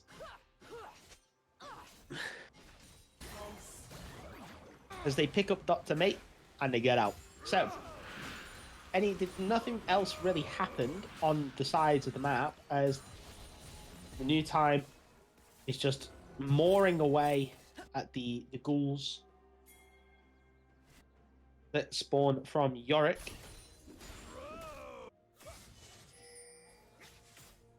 But there is really nothing else going on. It's a little bit of a lull period, which is not common between these two teams based off these two games. We're now seeing Cubis flank. The E is going to connect. The wall is not going to connect, but the ultimate is burned. Now, Ainz is looking bot lane again. Can't find anything. Use their transform. And is now going to look. It's actually going to look for the counter gank as RWDG forced to use the Hextech Protobell. It's not going to grab the shield before going back in as Ainz is going to untransform. There's the shockwave onto Ainz. He's isolated now and RWDG is forced to go in. Ainz is going to try and kite out but can't do anything, and Gusano is here, but the Scream Dome managed to find a 3-man pulverize, but it's not going to do much. The new time's going to try and get away. The Unbreakable will burn early.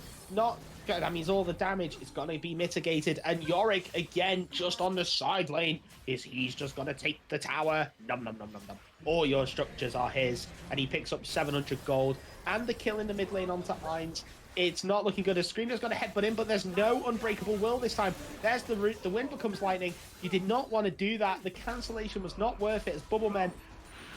It's going to look to get damage down onto Dr. Mate. The damage is going to go down as the boomerang toss is going to follow suit, but no turret in the bot lane yet. However, that is a tier 2 in the top side, and you will have to expect that this Sivir and Yorick are going to be swapping lanes at some point just to get this Yorick onto the side and just getting more gold into his pocket, because he is becoming an unstoppable split-pushing machine at the moment.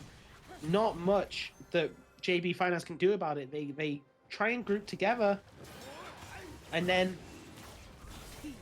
Yorick punishes them. They then don't group, and then they get punished by the Orianna Xin Zhao. It seems to be like whatever they don't do, whatever they do, they just get punished for it, and that's it's such a suffocating feeling when playing the game, because you just see things that, like, you know, you're like, all right, I think we're gonna do the right thing here, and then you realize that no, it wasn't the right thing to do. As Shyvana, it's going to go over the wall, but it's going to miss the smite. The airborne now, as Ainz is just going to fall. And I think this is desperation. And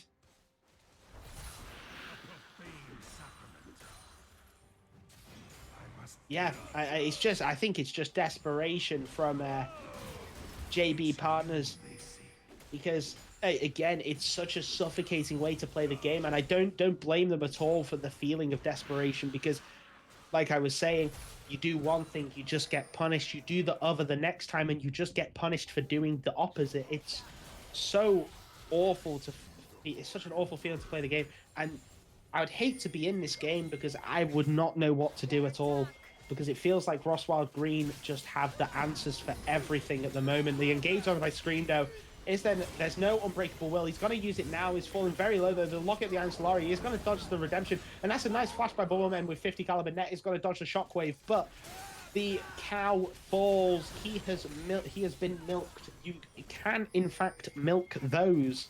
As Yorick is again just pushing this top lane. He doesn't even care that the top lane tier 2 is gone. He's just walking at the inhibitor tower. And the new time has been so tied up that this Olaf has not managed to like do anything to impact the map. And whenever he's tried to impact the map, this Yorick has just said, okay, well, I'm going to take your structures now. And it's so unbelievably hard to like do anything. It's so unbelievably difficult. But that is not a blight on JB Partners. I think this is more a positive from ROSWILD Green about how they are playing the map, how well they are doing on this top side of the map, and just in general by playing what they can with the composition they have. They understand when to group. They're understanding when to sort of go, okay, Yorick, we need you to pressurize and keep this Olaf in, and then, oh, the Olaf's here with us, keep pushing, keep pushing. And it's developed into this lead, this 7,000 gold lead. Well, around 6.5, but you know what I mean? Like, it's very incredulous how playing the map so correctly has led to so much, like, such a deficit in gold for JB Partners, as now the new time is just getting chased down. There's the ghost, but is it even enough? As Ice is going to come in, and he's going to come and help his top laner, but, like, now that Shyvana has used up the transform, will it be up for... I mean, it should be up for the next Drake, I hope, but...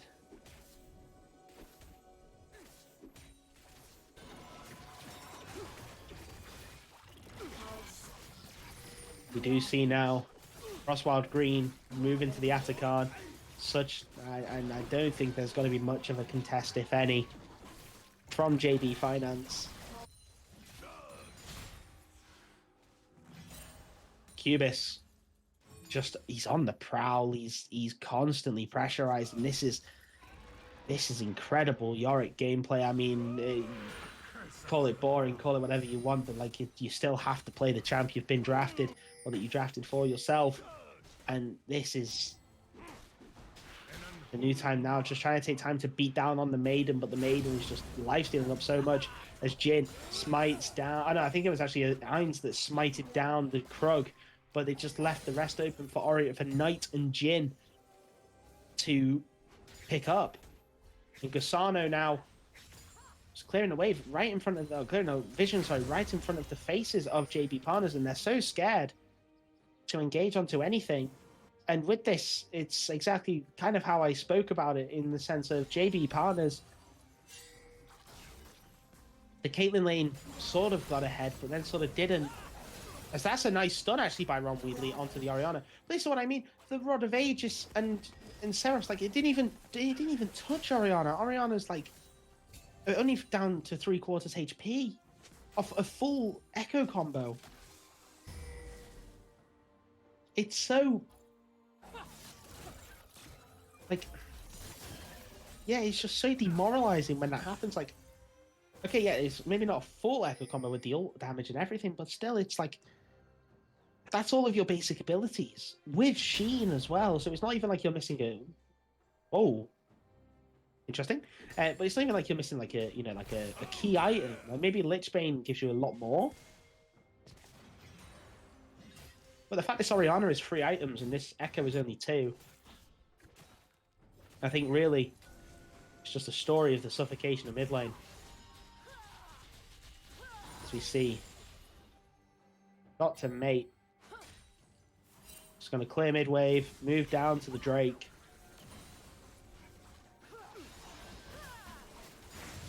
See, yep, there we go. Gusano getting the vision.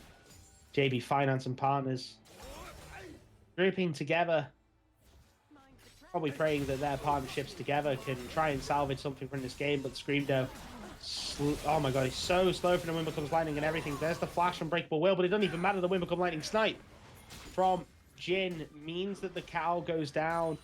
It's 3 versus 4 holding this tier 2 mid, and with 2 Void Grubs and the wave pushing in, I don't think that there is much that this team can do to hold the tier 2, and that's like, oh my god, that's a nice shockwave over the wall. But not enough to get the kill. But this Caitlyn's been so slippery for ROSWILD Green. That's the one compliment that you can give to JB Partners at the moment, is that this Caitlyn is just refusing to die, and that's a very big positive for them in the sense of this Caitlyn can continue to refuse to die. Maybe, just maybe, something happens for them.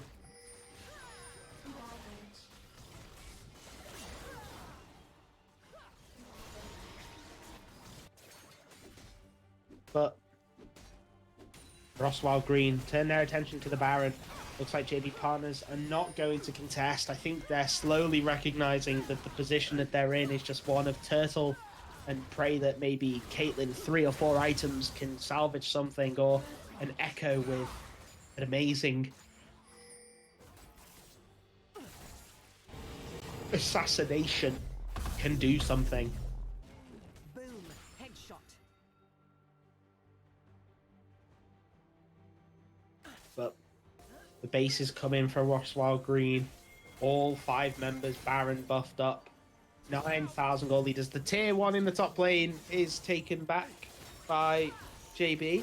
But there's the Wind Becomes Lightning onto the Caitlyn. Caitlyn is going to 50 caliber net out. Ron Weedley is not going to be able to manage to get the shield in time. He's going to try and dash away. He's going to get rooted up though, but the look at the Iron Slayer is going to provide a shield. The Wind Becomes Lightning is going to miss. The Mantra Q going to connect. But there's no real follow-up damage. And the entirety of JB Finance managed to get out from the mid lane, as Irons manages to also reset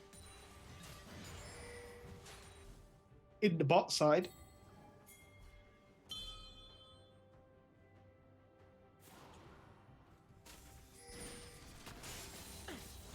Now, what happens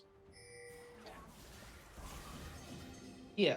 ROSWILD Green looking to siege the bot lane, as Ron Weedley is going to try, but in vain, to protect the tier 2. The focus has gone down, as there's the Wind Becomes Lightning, the flash forward, or the flash away, sorry, from Gasano, followed by the flash by the Alistair. The shockwave's got to land. The Caitlyn still somehow managing to escape the claws of death. Even when being hit with like an Orianna shockwave, there's just no real focus onto the Caitlyn, but it doesn't matter. ROSWILD Green don't need to focus the Caitlyn, because they are in such control of the game that it really feels frivolous when they miss these opportunities to kill. And I think it really goes to show just how strong of a performance ROSWILD Green has had, as there's the ghost from the Olaf. The new time it's going to CC immune. It's not going to be pushed away anytime soon, as there's the transform actually coming in. There's the shutdown onto Jin, as Gasano also falls to Ron Weedley. JB Finance showing a little bit of life in this game, but it doesn't matter because their mid inhibitor's going to be killed, as Orianna is on a rampage. Bubbleman going to be forced to flash and shockwave away. Ron Weedley is in the bush, but he didn't get the shield and dies to the burn. And Ainz now, level 14 against level 17. A Yorick is here. He's going to look for the E. It's going to miss, but the flash Q is going to secure the death of this Caitlyn. Finally, but this Caitlyn went Serpent's Fang to try and deal with the Karma shielding. I don't think that's enough. Knight destroys the inhibitor. And ROSWILD Green pick up 2 inhibitors and 3 kills for the price of 2. It is... what looked so strong for JB Finance inevitably was turned around in the extended fights and the extended chase by ROSWILD Green. And I think that was a little bit of wallet slapping rather than actual sort of like misplay from the side of JB Finance. I think it was a fantastic engage and a brilliant flank by Ainz that found the picks, but Screamdo now forced to use the Unbreakable Will before the root goes down. Doesn't matter, as ROSWILD Green turn their attention towards the Drake. It's going to be soul point for them if they can secure this Drake. However, if JB Finance can secure this Drake, it's soul point for them. So it's pretty pivotal Drake for both teams. Looks like JB Finance are recognizing again, after such picks and then being killed, they're not really in a position. And with no Alistair Unbreakable Will, they don't really have a front line. So it's a non-contest for the Soul Point Drake. 5 more minutes until basically they either have to contest or they just are going to give up the soul.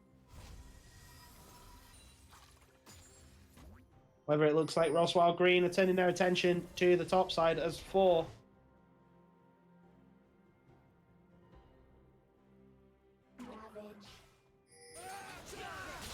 And yep, the new time is going to walk at the cannon. They are going to clear it before any real damage befalls the inhibitor turret. But ROSWILD Green pushing in the waves, trying to sync them up well. And they are doing quite a decent job of it because of the inhibitor being down. And now we're going to see the 3rd inhibitor fall to ROSWILD Green. Every structure taken at the moment other than the Nexus turrets. And it's the last stand of JB Finance.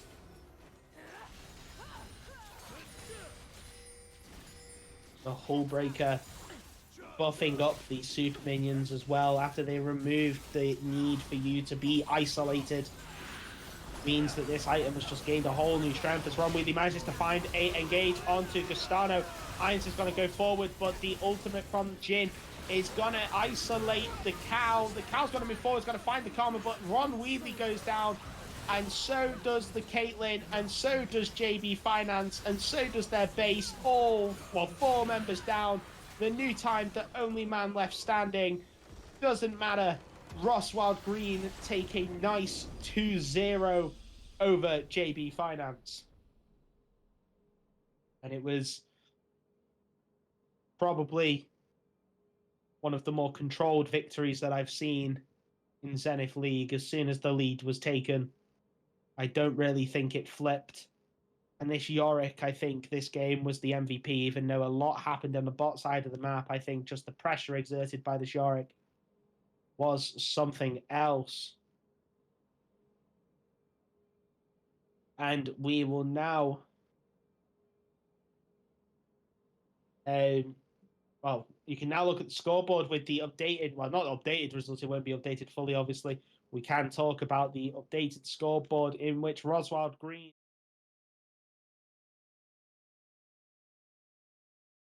First team to play 2 games, will go to the top of the scoreboard over their sister or brother team, ROSWILD Blue. They take a 4-1. 4-1 on the scoreboard because they have just 2-0'd. So they will take a 4-1. So if ROSWILD Blue 4-0, and I think they will be put down a peg, and same with Cyclone Gaming. But a very, very commanding game from ROSWILD Green in terms of the macro. The macro was very strong. Macro was just on point this game. And honestly, JB Finance, I don't even think was that bad. I don't even think that they played particularly terribly. I don't think that there was any real cause for concern from them.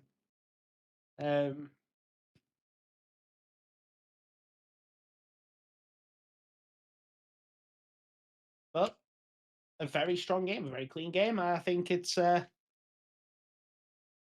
I think it will be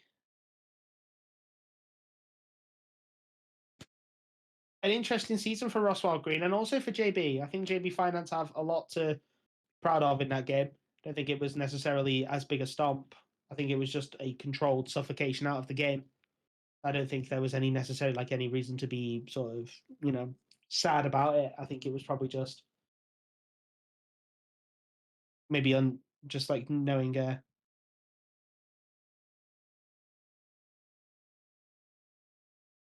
probably just knowing how to respond to different scenarios. But MVP of the series, I'm pretty sure I'm gonna have to give it to Jin or Gasano. I would probably say Jin in the jungle for ROSWILD Green.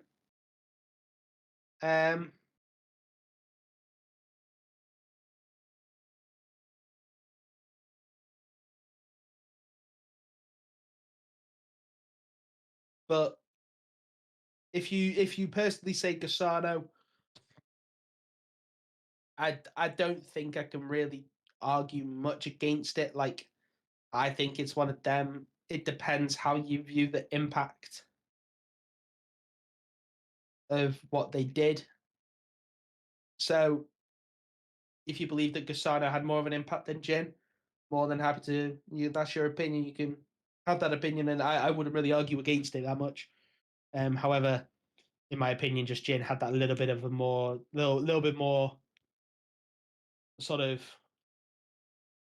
I think you could tell a lot of the plays went through Jin for ROSWILD Green in comparison to Gasano, even though Gasano had some pretty nice roams.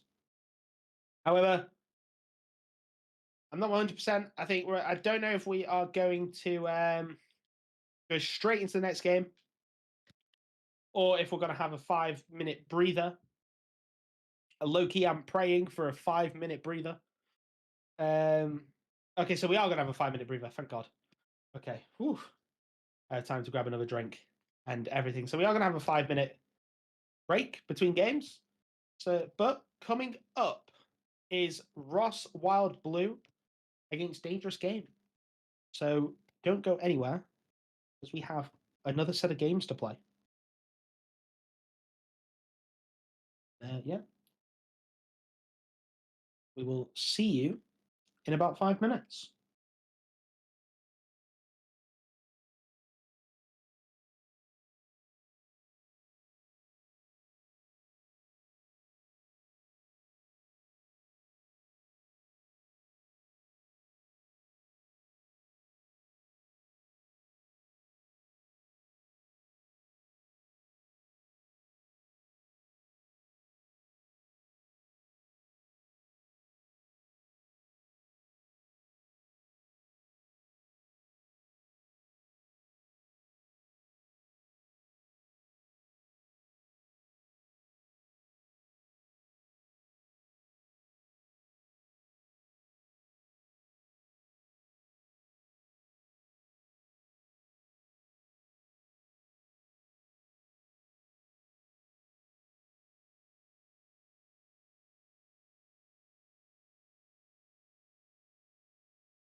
Okay, I think that is everyone here. I think, not 100% sure. Looking like we're still waiting on a couple of people, but I am back. I have replenished my water, because I believe it is still just me for this game.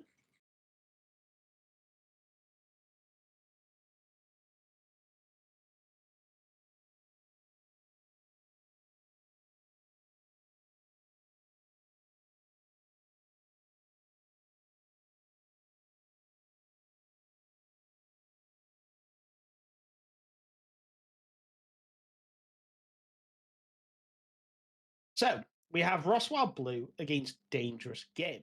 So Dangerous Game, I think, were the other team. Yeah, they were the other team that didn't play. So I believe it was a reschedule between JB Finance and Dangerous Game that meant that they didn't play. So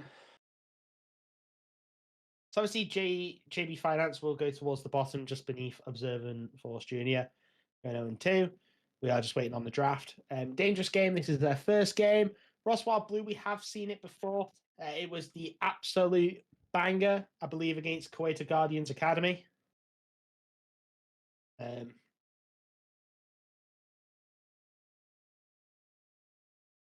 it was a legitimate banger.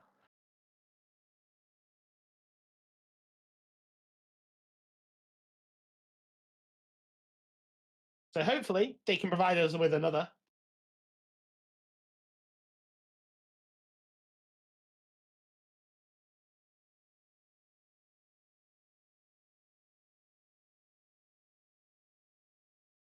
From what I saw, it was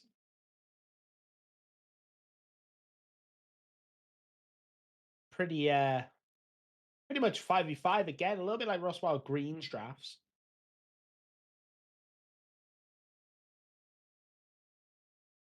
So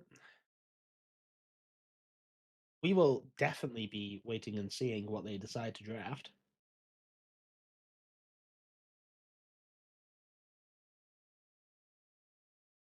As I need to have a look, see for game one.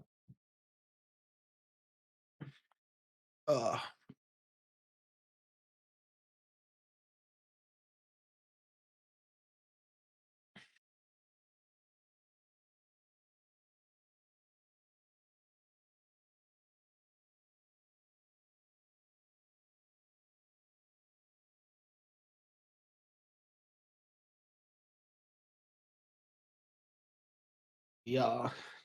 Yeah, just waiting for ROSWILD Blue. There's not really, I don't think there's much for me to really pick up on from ROSWILD Blue. It was just 5v5, and the top lane, the top side of the map made it very fun, but also the Celtic Guardian Academy, the Kuwaita Guardian Academy. Also, just fighting everything made it really fun as well to watch. So it was.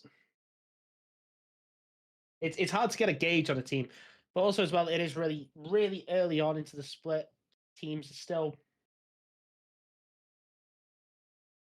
I mean, unless they already have figured it out, but some teams are still figuring out how they want to play.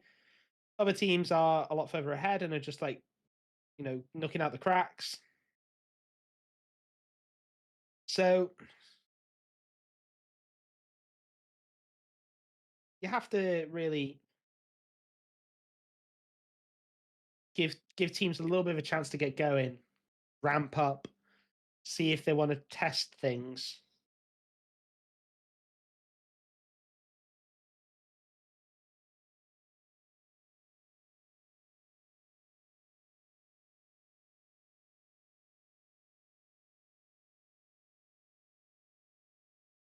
And apologies that I can't really provide you with anything more in terms of insight.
But I'll just try and think of stuff.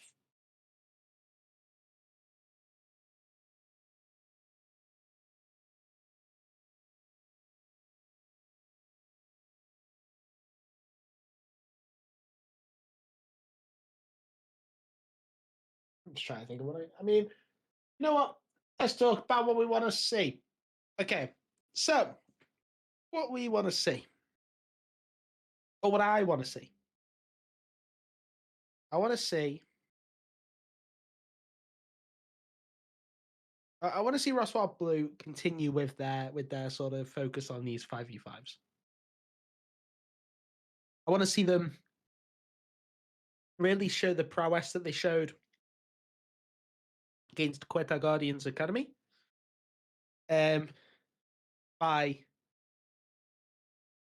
like, yeah, but their topside prowess and the seemingly like really nice understanding they had between each other and understanding the roles that they had and like the collapses that they had, right? Like you want to see that from them again.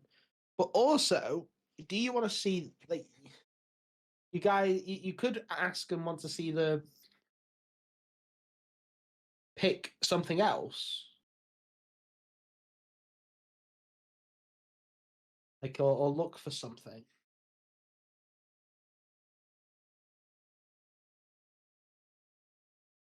So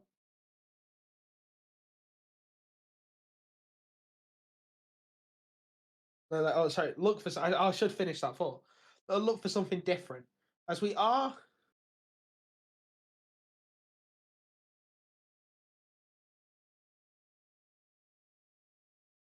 They are ready for draft. There's ROSWILD Blue. Are looking to ban.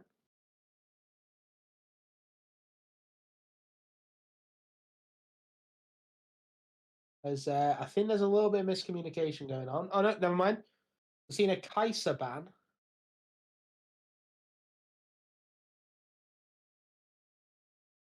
From the side of ROSWILD Blue, and Singed is going to be banned from Dangerous Game. Lilia is going to be banned away from I Play You Listen.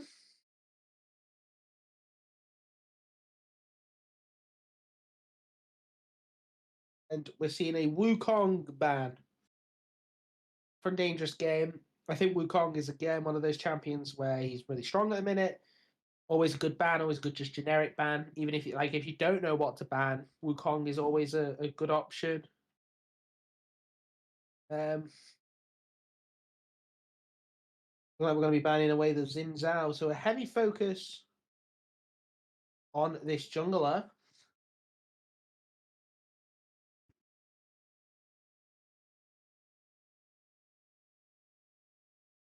From the side of ROSWILD Blue. We're going to see a Jarvan ban. So a big focus on this jungle pool. Now, it will be interesting to see how ROSWILD Blue react.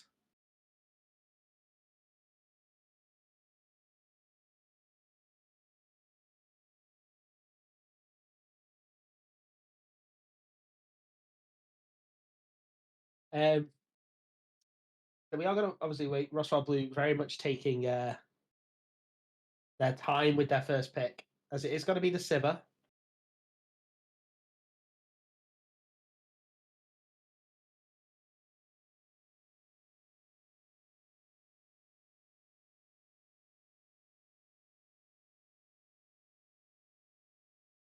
Going to see what Dangerous Game opt to pick into the Sivir. The Sivir is again just a good. It's a safe pick. It's you have the spell shield to heal up and to block a spell.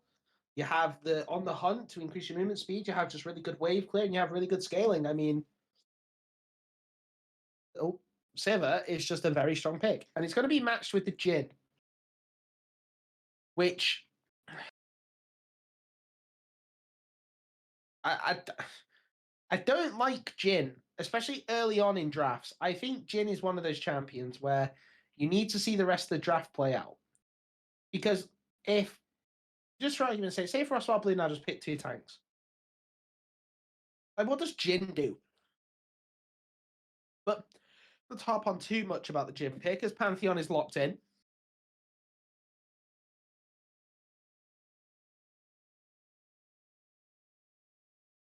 We are probably going to see a Vi in response. No, it's a Lee Sin. So utilizing the fact that this Jhin is a immobile, unless he's on the fourth shot, is a immobile ADC. And he's going to go Lee Sin to try and punish that fact. So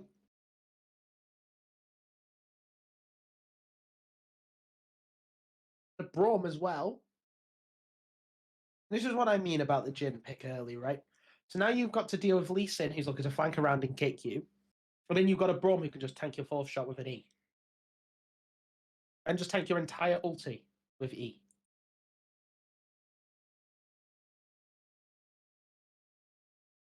It's going to be a very strong support pick here. I'm looking at we're going to get the Bard from Dangerous Game, which is a good matchup into Braum. The Bard is going to fare very well into this matchup. Like, it's a very heavily Bard-favoured matchup into the Braum.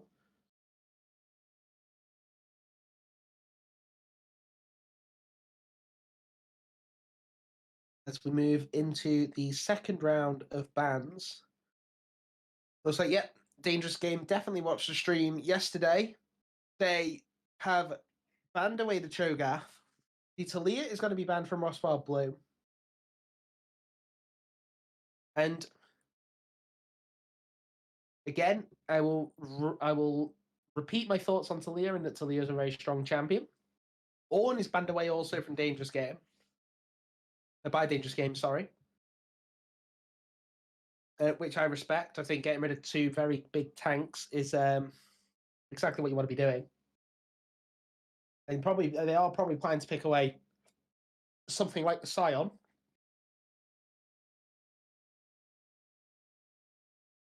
I think Cho'Gath as well is one of them monster top laners that if you don't have a correct or good way to punish them, and take it as ROSWILD Blue have missed their ban.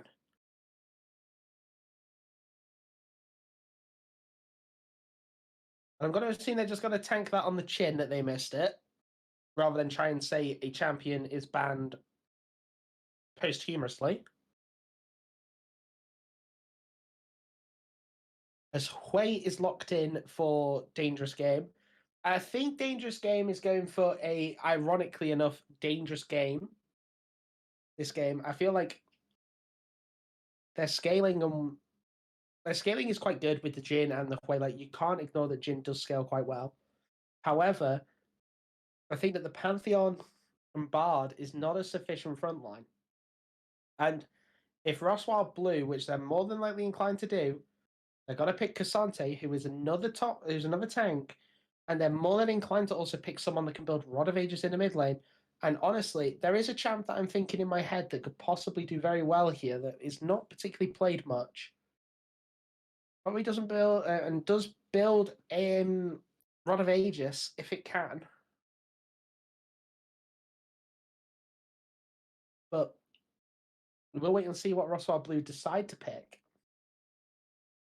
There's also another champ that I can think of that does well. Yeah, Ahri is a decent pick into Hui. I think that Hui has very obvious trading patterns. So Ahri, like if he steps out of his wave or if he's within his wave, I think you know what he's looking for. I think the champion is in a weird way, is weirdly telegraphed. So we're going to see what the top lane or the jungle lock-in is for Dangerous Game. And it's going to be the Poppy. I like that. I like that a lot. That Poppy pick has saved the draft. I feel like this is going to be, though, ROSWILD Blue's game to lose. I feel like ROSWILD Blue's composition is easier to... It's easier to execute. Has a low skill floor.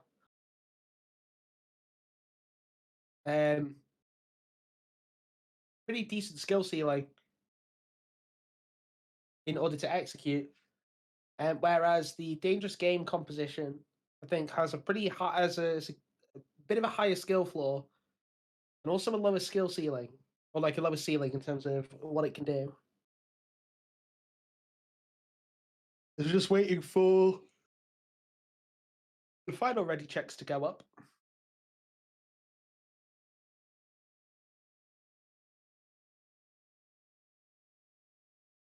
Oh.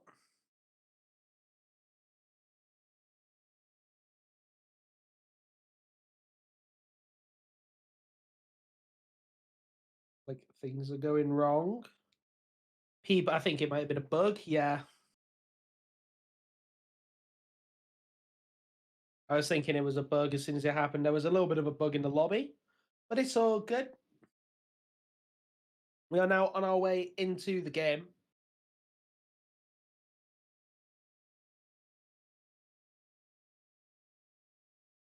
And I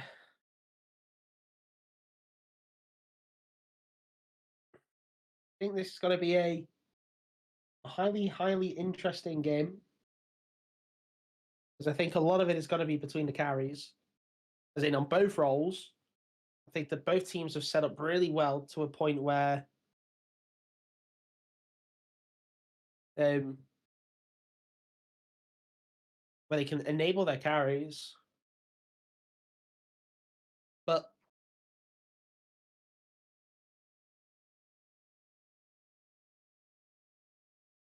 will ROSWILD Blues Cassante be able to do that? And also Poppy, like it's hard not to ignore the fact that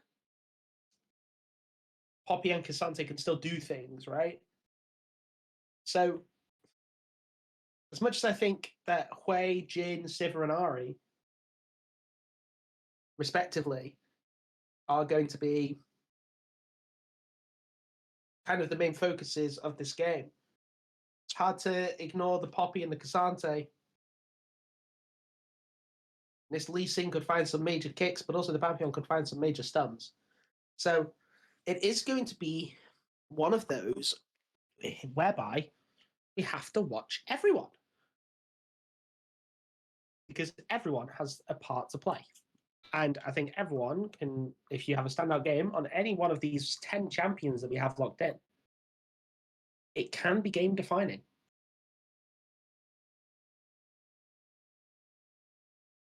So we are going to wait for the spectator delay to kick in as we load into the game.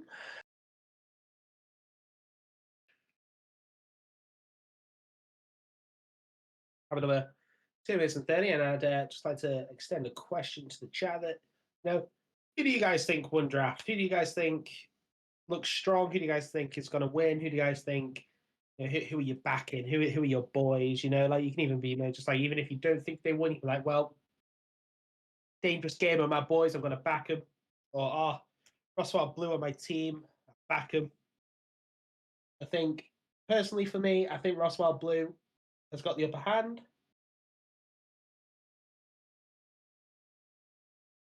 Whether or not, in terms of draft, sorry, not just in general, I think in terms of draft, they have the upper hand. Will be interesting to see how this goes, how they place what I would consider quite a simple composition to execute. And that is by no means meant in a derogatory way. That is just generally how I view this composition. I think that the Ari is probably the one champion you look at and you think, if you were like an Azir or if you were like an Orianna, this composition becomes that little bit stronger. But they've locked in the Ari into the Hui. They saw the matchup. They knew what they were doing. So we're now going to see how this Ari performs.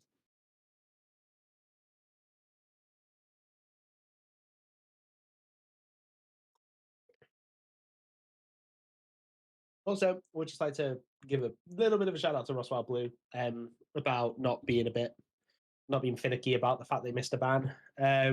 Normally you see teams like scramble to put a champion into the chat to say that it's banned. But the fact that they just kind of didn't have a ban ready and then just kind of went, We really should have had a ban ready and didn't try and put one in chat and just kind of left it open as a 4-ban. I think it's respectable to do from a team. But 5 seconds to go and we're going to be booting into the game, which means that I can stop waffling.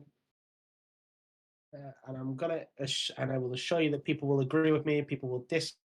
At the end of the day, we're all here to watch some fantastic games of League of Legends.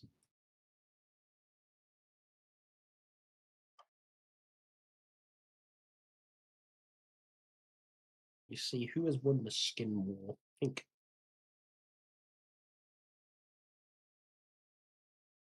they all had skins.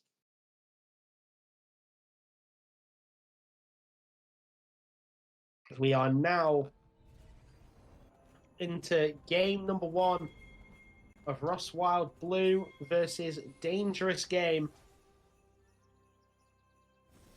Welcome to Summoner's Rift.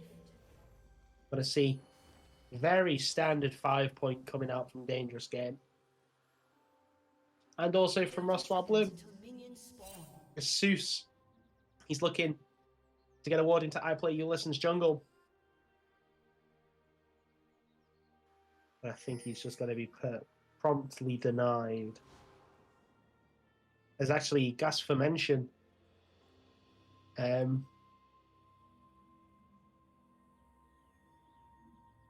to look to try and help, but in the end, they opt against it, recognizing the power of the ward for the Lee Sin.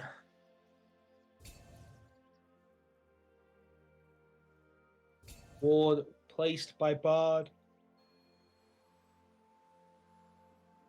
It's most likely going to see where this Lee Sin is starting.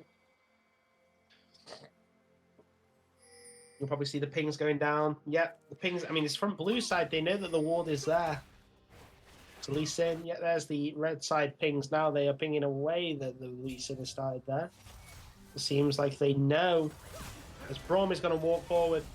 That's got it, but that's a big stun onto Braum, and Braum is taking so much damage. That is not the level 1 that you want to take from ROSWILD Blue. And now instantly this Braum is forced to use one of his potions. As Bearded Monkey and Teneri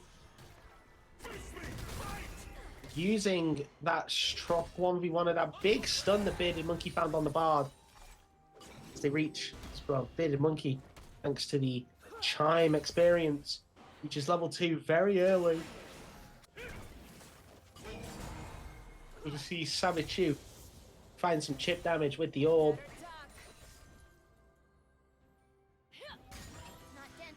And I'm going to anticipate from ROSWILD Blue with this sort of team composition a much slower early game than what we saw from their sister/brother team ROSWILD Green.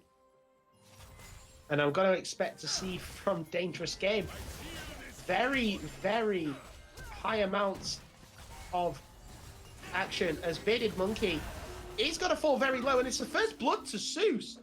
Big damage as Nact is going to force out the barrier from Teneri Prime, and Bearded Monkey also flashed there. So that is a wonderful first blood for ROSWILD Blue. Seuss on the Lee Sin is going to look as well to pressure the Jhin. Stops the base and allows ROSWILD Blue's bot lane to push in. This Jhin can't base, even though it would have been a brilliant base timer. So we're seeing Samichu take a lot of damage. There's the charm, we're going to land. The electrocute is going to get propped up. Here we go, Oppression is going to utilize the mana as the flash. W flash E. The Q's going to miss though somehow, but the charm doesn't. Seuss picks up the kill onto Oppression. I Play Ulysses is here. Both members of ROSWILD Blue very low. I Play Ulysses going to flash and is not going to find the kill onto Samichu. It is a trade of the 1-for-1 in the mid lane. But Seuss already free camp gank into bot lane, then just walks mid and kills Oppression. As Gas for mention, pushed in by Shrocklo, sorry. And Bratema Fontau roaming at the same time as Bearded Monkey. Big start for ROSWILD Blue. And it's exactly the start you want to see. if you support them, because it's this sort of composition that, you know, Lee Sin's got 2 kills now. He can really accelerate himself. As there's the ground, the stun into the wall from Shroclo. Gas Dimension's taking so much damage. The shield's coming out, but it's not going to like block much damage as Samichu just eats most of those abilities from Hui. The Orb of Deception flies through the air. Doesn't particularly find much farm. Shroclo goes and grabs the Armored Buckler. He's going to get flung backwards and he's now the equivalent of brittled. Doesn't get hit with anything. No extra damage for the Castante. It's very low on mana. Noct and Britema Fontal just slowly pushing out this wave. And Teneri Prime and Bearded Monkey can't walk up. They can't do anything. It's so ridiculous for them as they managed to pick up 2 with the long range W. It's called Deadly Flourish, but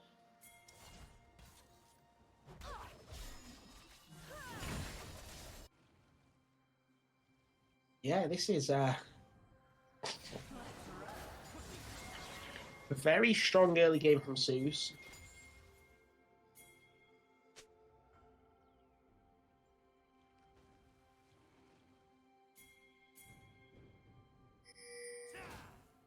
As we see ROSWILD Blue just take up space and move into the Drake. It's just such decisive decision making from them.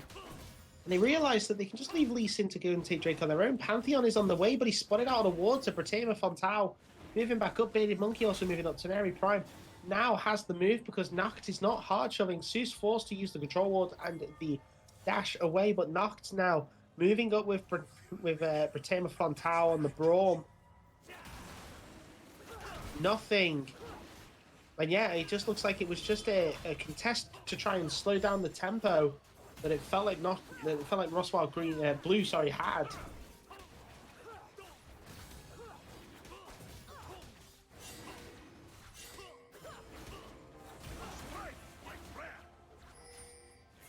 And yeah, we're just seeing, I mean, it is a small contest coming out from Dangerous Game as Lee Sin manages to pick up the Ocean Drake. No real smite contest as Teneri Prime is slowed up by the Braum Q. There is the Sivus. He almost finds the Rue, the Charm, oh my god, just everything. The stun, the Charm, everything. It all lands onto I Play You Listen and he falls. And Teneri Prime and Bearded Monkey now potentially going to look to be dove by Noct and the team. But Samichu is going to Spirit Rush forward. Zeus is going to go forward. The Charm is going to go wide as Zeus is actually going to potentially fall. Yes, Teneri Prime sniped with the Deadly Flourish out of the blue. As there we go, the trap is going to fall. Britema Fontal is slowed up. Noct is actually going to allow the grenade toss to bounce towards Britema Fontal, Noct is going to actually tank up all of the damage there. And there's the Q by Braum. And Noct is going to fall. Braum is going to flash over the wall into the Drake pit, move towards Samichu. But it's not enough as the Comet's Spear comes through. And it's a big, big win for the side of Dangerous Game. Massive, massive win.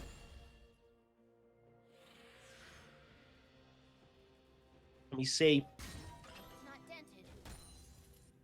Gas for mention, the last player to die. Oh no, actually, sorry, Samichu also has not died yet. But Gas for mention, finding a big push onto the top side. Is farming up extremely well into the Poppy matchup. He's going to dash forward and find no real chip damage because it all went through to the Buckler.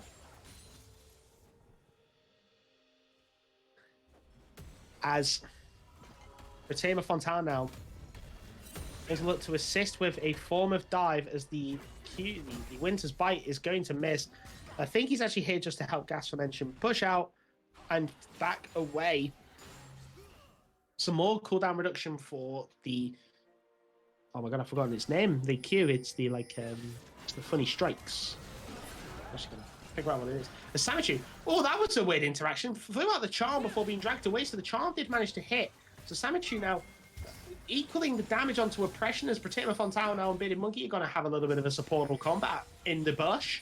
as Oppression and Samichu had a mid lane combat. That was a very weird charm mechanic.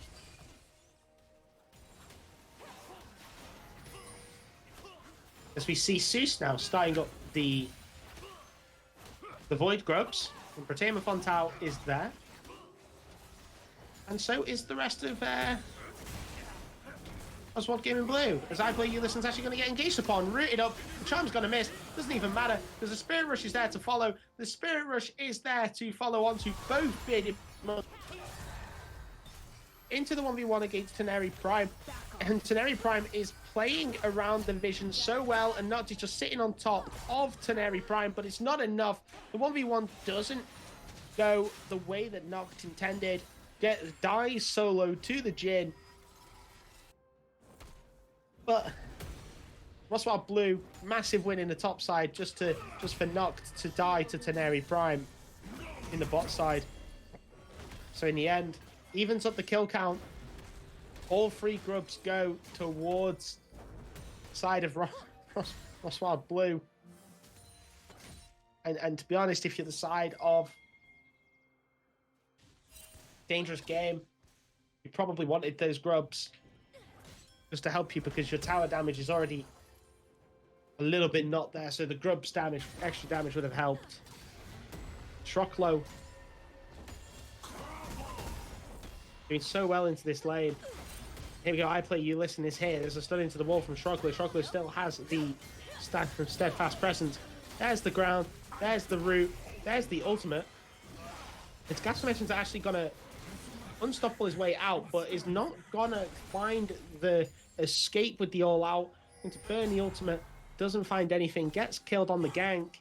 And a very nice gank by I Play You Listen. Gasformation stepped up a little bit too far, trying to find those tofu strikes. But I want to turn your attention to this Ahri.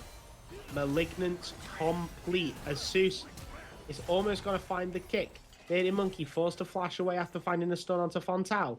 Bratema Fontau now is going to look potentially, see if any of them greed. None of them greed, so they're moving towards the Scuttle Crab. As we see, the Drake is in 8 seconds. Hextech or Chem Drake. Which one do you think it's going to be? Chemtech or Hextech? It's the Chemtech. So we're going to either see a Hextech, a Cloud, a Infernal.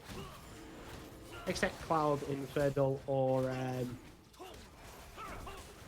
that's it, isn't it? I can't think of the last one. There's another one. Sure, we do see Bratema Fontau now. Gonna use the ultimate, finds all 3 of them as Seuss finds Teneri Prime. The Jhin goes down straight away. The beautiful kick from the Bearded Monkey. Gotta stun up and give the kill to Noct. Bratema Fontau is gonna fall under the tower, but does it particularly matter? Yes, Seuss is also going to die. It's a 2 for 2 in the end. The Ahri's also fighting Oppression. Oppression's missing everything. There's a Spirit Rush. Means, oh my lord, that's a wonderful flash away by Oppression. Samichu is going to take even more damage. And Oppression somehow manages to find an escape with his life. However, the 2 for 2 in the bot lane, it started out so well for ROSWILD Blue. Bratema Fontau finds a 3-man knock-up with the Glacial Fissure. And Seuss with the insane follow-up. All of them just move onto the Jhin straight away, pick him off, and then it's the chase down, but then they greed a little too much for it under tower, and Noct picks up 2 kills. Wonderful for the Sivir, by the way. But overall, we're now back to square one, and now this time without the key ultimates, without that Glacial Fissure, without the kick, without anything else. I mean, even Ahri's Spirit Rush with Malignant is not available yet. And we see Dangerous Game posturing for this Drake. As Shroklo now is really feeling the force of those tofu strikes now with the Sheen. And also the armor, the armor cooldown reduction. These tofu strikes have insane cooldowns now already with just a Chain Vest and the Bladed Steel Caps. As the flash forward, is he going to look for the ultimate? Oh, I think that was sad. As the collapse misses from oppression, Tamer Fontau is going to dash. Oh my gosh, that's a wonderful tempered fate from the Bard. It finds on 3, but the Glacial Fish is going to find 2. Bearded Monkey's going to fall midway through the travel. Oppression's going to fall, but finds 2, and Noctis so low. It's oh my god, it's a double kill for the Wazer. I thought it was a triple kill, but I play Ulysses picking up the 3rd onto Noct. Teneri Prime is very low. Going to use the trap. Oh my god, the kick away by I play Ulysses from Zeus. He's going insane on this Lee Sin. He's trying his best. He's gonna dash. He's gonna pick up the kill. It's Zeus's Lee Sin. He's just smurfing on them. It was insane. What a play from Zeus. But oppression managing to spam out all the spells, picks up a double kill whilst dying. Dangerous game, and ROSWILD Blue, I think we found 2 evenly matched teams. And it is just impossible to separate them. It is fight after fight after fight. And what did I say about ROSWILD Blue? Be a little bit more... Yeah, you know, maybe we'll see them be a little bit more controlled than their sister or brother team, however they want to call them, the ROSWILD Greens. But no, we don't.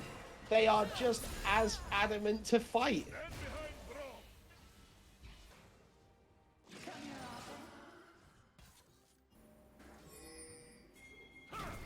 You see now, Herald is the next objective. Tamer Fontau already looking to contest the vision line. Is alone, but is playing with such confidence, and I think that and oppression's just being chunked. Not much that oppression can do. Oppression has to base, does have the TP though, so it's not that big an issue that he's been chunked. However, this gives ROSWILD Blue a fantastic timer. They can look for vision. They can push the vision into the river. Zeus is just picking up the blue buff. Braum finds a brilliant a nice Winter's Bite onto Bearded Monkey. Oppression has TP'd bot lane. This is not very good, as Shrogler now is forced to use the Steadfast Presence. Gas Fermentation's going to take a little bit of tower aggro. But the... Oh my god, it was winning for Poppy, but then he dashes forward. And we see the Herald is being started by Zeus, and Zeus has taken the Herald with no real contest to speak of. Tamer Fontau and knocked. Gonna dash forward, and he's gonna find a Winter's Bite onto Teneri Prime. Zeus gonna move to his Raptors, gonna look to help hover the RE as we have 3 minutes and 15 until the next Drake. So I'm expecting for there to be a little bit of a downtime, a little bit of a period for us to catch our breath. Yeah. You know, just to really calm down from what has just happened in the bot lane. Oh, not in the bot lane, sorry, just in the game in general. But this Sivir now is 4, 3, and 5 with such an insane amount of CS. The cull complete, ready to sell for extra gold. And the straight up just bases and buys Navori Flicker Blade. Not a fantastic fan of the build, but that's because I'm a bit of a Zeal item second hater. However, obviously you can flame me in the Twitch chat for how bad or good a take you think that is. You do see Gas Fermentation finding a good chunk of chip damage. Bearded Monkey is going to find the stun. There is the E, or it's the Unbreakable from Tamer Fontau.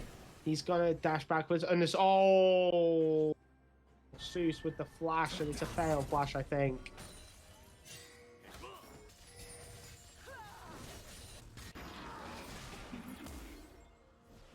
You see, Samichu taking vision away from oppression. You see a fleeing. Oh my god. It's the insec of dreams.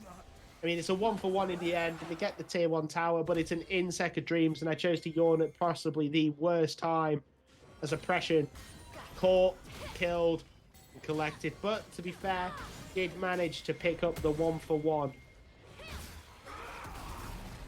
You see, Gas Fermentation. Oh no, Gas Fermentation's got to get stunned into the wall with the flash. Oh, that's unfortunate for Gas Fermentation. Knocked though, gonna fall down to the Starfall and the ultimate from the Jhin. And it's just big picks all across the map for Dangerous Game. Zeus dies to the tower. Noct and Bratema Fontau picked off in the mid lane. Gas for mention dying solo again in the 1v1. Not what you want to see as a ROSWILD Blue player or fan. However, wonderful for the neutrals. Because this means that we have a game on our hands. And I would like to take back everything that I said about the Jhin Pantheon. Because that combination is a little bit disgusting.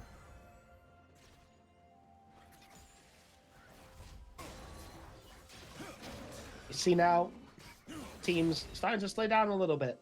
Just a tiny bit. Taking their foot off the gas.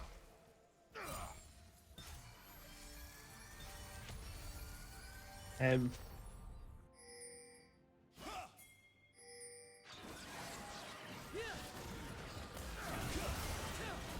you see, actually, what am I even saying? Because no, they're not. Zeus is going in again. There's the kick away, but it's not enough. Oppression's got to find the kill. As Ari, somehow, whilst Zonya's up, kills Oppression as Fontau falls to Teneri Prime. And the Drake now, I Play You Listen's going to start it up. Teneri Prime's got to assist. Noct is pinging the Wid Wave. Samichu's hanging around on the sides, but he's going to get caught out by the ward.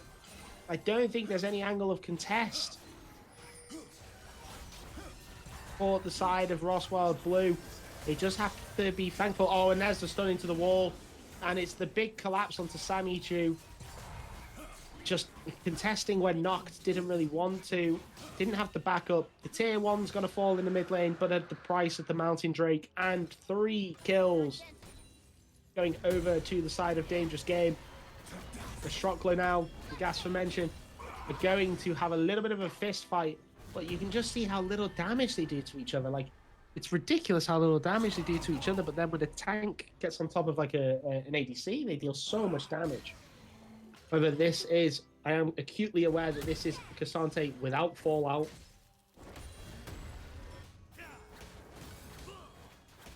And as soon as maybe Cassante goes all out, we're going to see something. But Zeus looking to try and help this Cassante out in the matchup. Can't really do much. However, the vision plant pops and sees I Play You Listen. But you Listen forced to walk away as he picks up the red buff.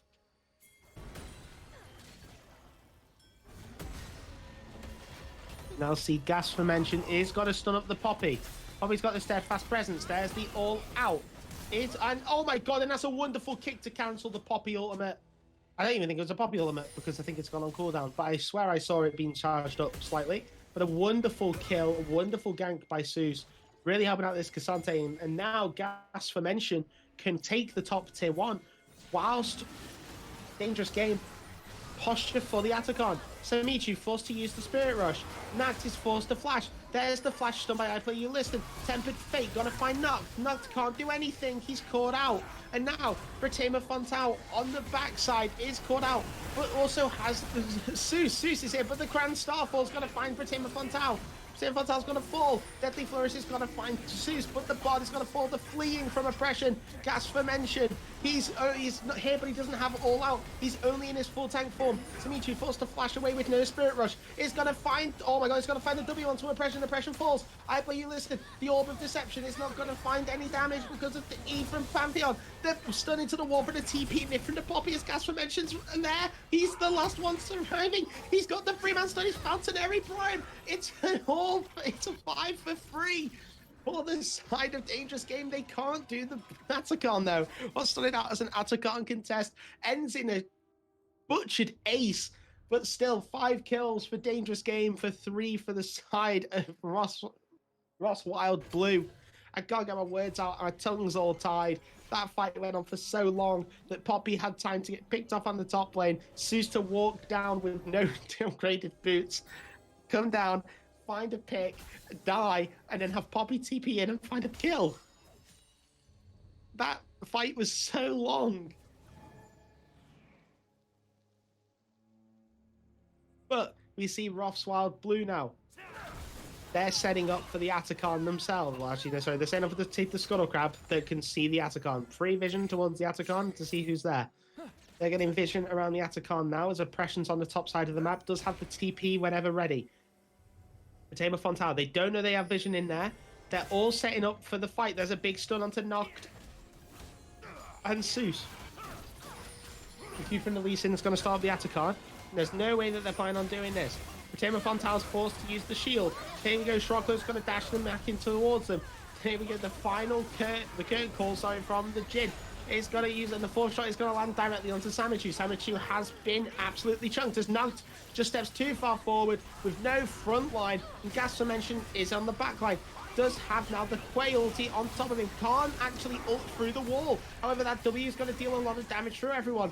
Actually doesn't really pick up anything. Samichu and Seuss are the only two damage dealers left. Fatema Fontana has absolutely no health whatsoever. Almost got sniped by that Quay. Big shield stops the fourth shot from killing, but the grenade toss is going to find the two. I know it doesn't, sorry, the Quay kills, but Samichu is left. Poppy picks up the kill. It's another ace for Dangerous Game. And in these team fights, they are now just dominating. This Poppy is unreal with how much space and pressure she is generating, stopping all of the dashes from ROSWILD Blue. It is criminal how much value Dangerous Game are getting out of this Poppy.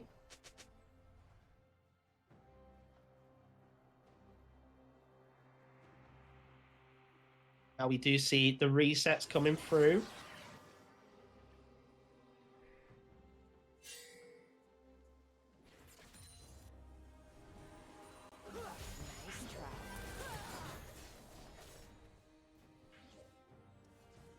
But the next objective up is the Baron, but also the Drake.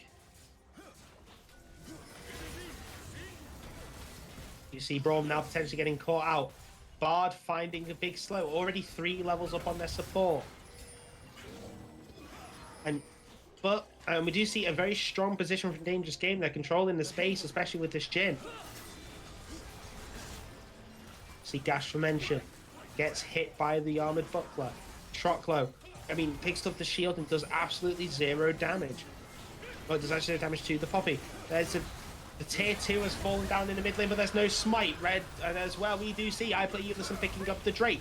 Seuss is in the backline, it's onto Teneri Prime, finds a big kick onto Free, and it doesn't matter. Oppression finds the Broad, and no Seuss goes down as well. Gasser mentions in the all-out, but it's a double kill for the Pantheon, and Jhin finds the shutdown. Well, just the 4th shot shutdowns the Ari before she can even do anything.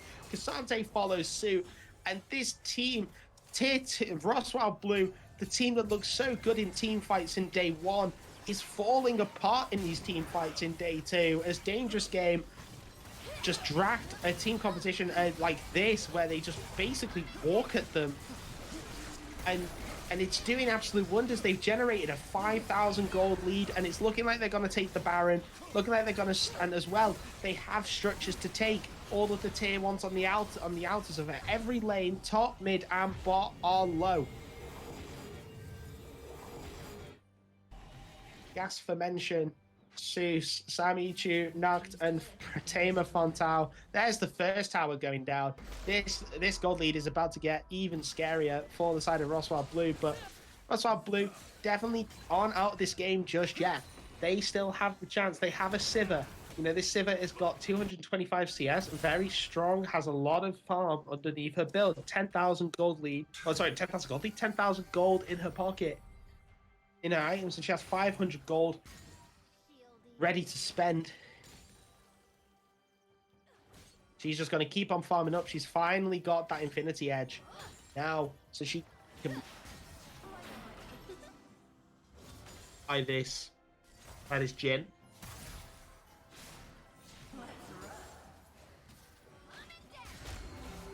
We see now the tier 1 on the bot lane.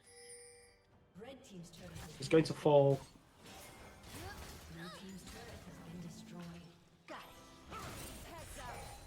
You do see, actually, I think a red team turret was destroyed in the midst of that, as Bearded Monkey's going to try and find the pick onto Samichu, forcing out the Spirit Rush, but don't think you're particularly bothered about using it if you are Ari, because you do have that Malignant, as there's the unstoppable, but the fleeing onto the unstoppable. But as soon as the dash was cancelled, as Gash mentioned, just gets solo killed by oppression on the way. And that, I think, just sums up Gash Mention's day to day. He tries to take fights and he thinks he can. Just falls because of that was probably the weirdest interaction I've seen. I thought he was unstoppable all through the dash, but apparently not. As I play, you listen, just not dive onto knock. That's going to get hit with the deadly flourish. Going to be forced to barrier. It's going to also be forced to flash away from Teneri Prime. And that is awful news for ROSWILD Blue. That means there's no flash to reposition. The spear coming through from the air, almost picking off Nat. The deadly flourish is not going to find it. As Noct is forced to retreat. And Zeus, he's going to be clearing up this top lane wave as the tier 2 in the bot lane and the top lane and the mid lane also falls. And again, this gold lead, it went from 5,000 into the Baron. It's now 11,000 for Dangerous Game.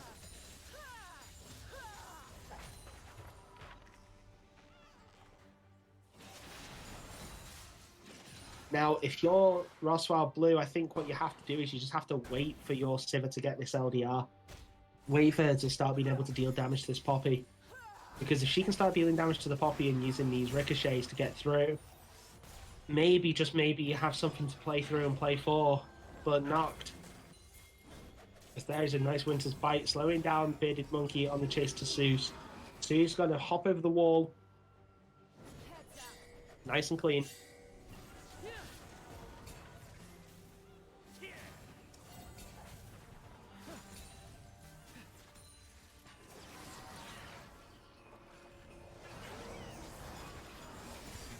You see a lot of chip damage falling onto Noct. Noct can't really do much.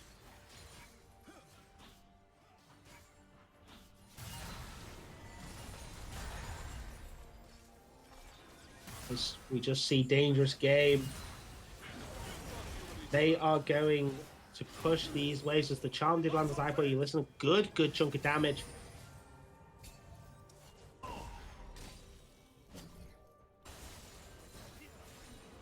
It just feels like ROSWILD Blue are constantly playing into the hands of Dangerous Game.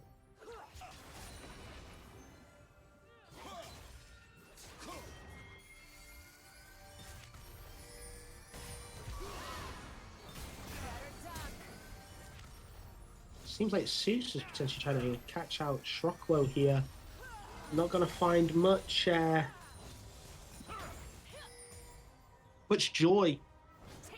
That as oppression and I Play You Listen are just going to head towards the Drake and complete it. And the more these Mountain Drakes stack up, the worse it gets for ROSWILD.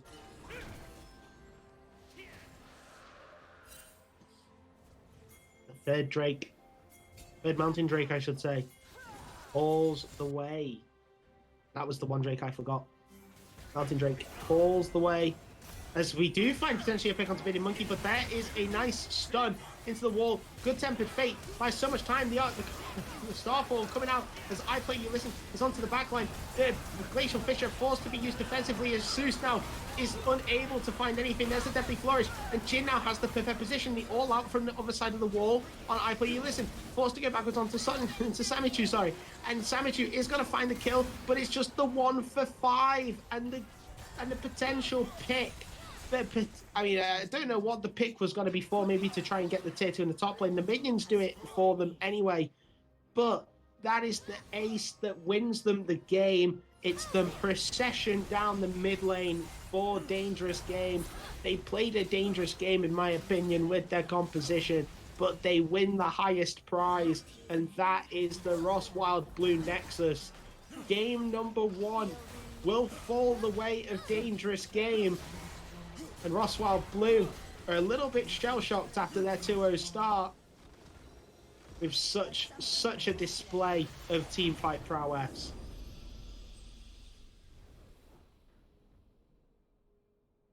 Well, what a fantastic game that was from Dangerous Game. And we hope that we can get another absolute banger series, or banger game like that for game number 2.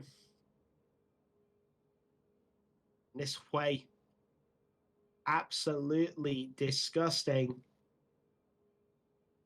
so much damage and just dealt just was so strong.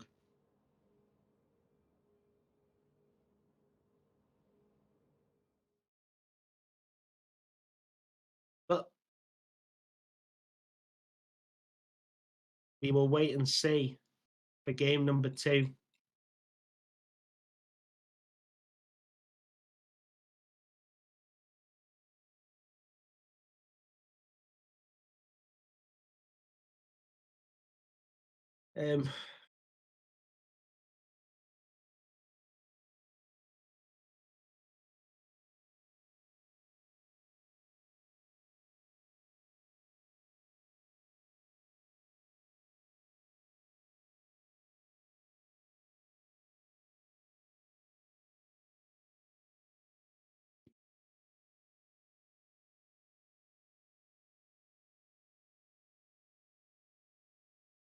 Yeah. We're just going to wait now on them to start game number 2 draft.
Now,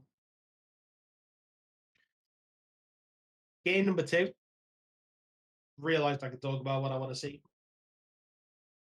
I think the game number 2, you're wanting to see ROSWILD Blue. I think maybe give. Well, Poppy's banned, right? So you can definitely do something else.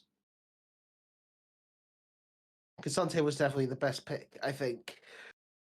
However,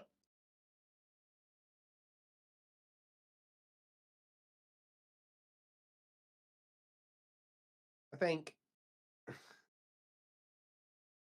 it's very difficult after that kind of performance to say you want to play the same style again. However, you can stick to your guns and definitely stick by it, or you can try something else and potentially fail even harder. So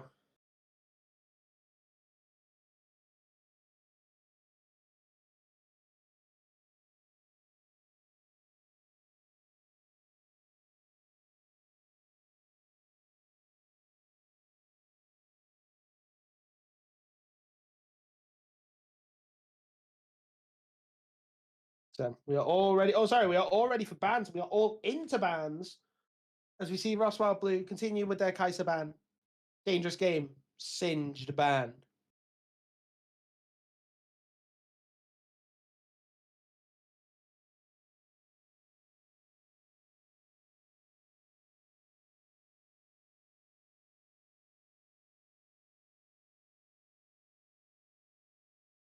ROSWILD Blue debating on their picks for bans as they ban away the Xin Zhao. Potentially because they are thinking about maybe picking something that they banned last game. That's where a lot of the heavy discussion's coming from. As Jarvan banned away by Dangerous Game.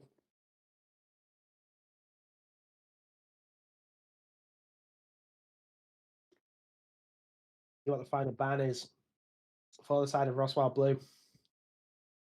If it's the Lilia again, then it might be a case of that we're just going to see the same 3 bans for both teams.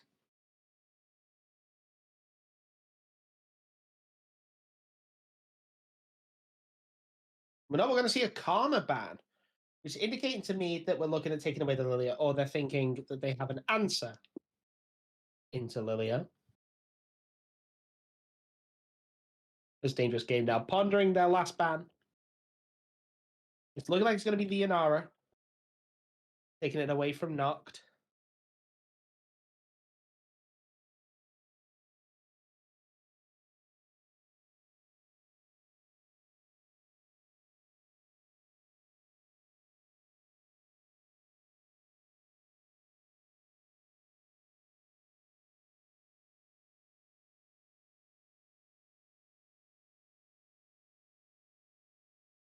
As we see ROSWILD Blue take Wukong as their first pick. Looks like dangerous game are going to pick the Lilia that they know this was open, or at least hovering it. Not sure about the matchup in the jungle. I'm not a massive jungle player, and I don't particularly keep on top of everything in terms of the jungle matchups. I would assume that Wukong has quite an okay time into Lilia. You can kind of clone out the Q sweet spot, or W sweet spot. You can Cyclone, keep her from moving about. As we see Misfortune locked in for Dangerous Game. And that is running a dangerous game, because I think if you look in... Because I played Misfortune into Wukong yesterday in my official game, and I did not have a fun time at all. However, I do recognize that potentially Teneri Prime is a lot better than me at the video game. So I am a man that is willing to admit that potentially I was just completely misplaying and was bad. You see Xayah locked into the Misfortune, and we're gonna potentially see the Rakan to match for Britema Fontal.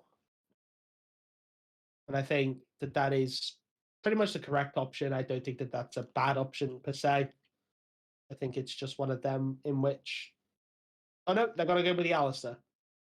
So yeah, that's a pretty good pick. I think Alistair is a fine pick with Xayah. I would have just preferred to probably have seen the Rakan.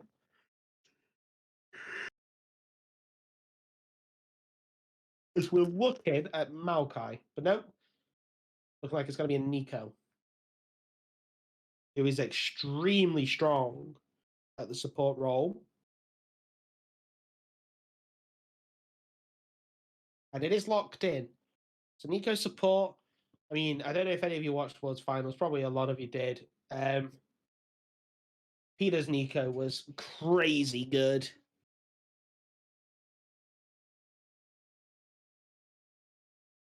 So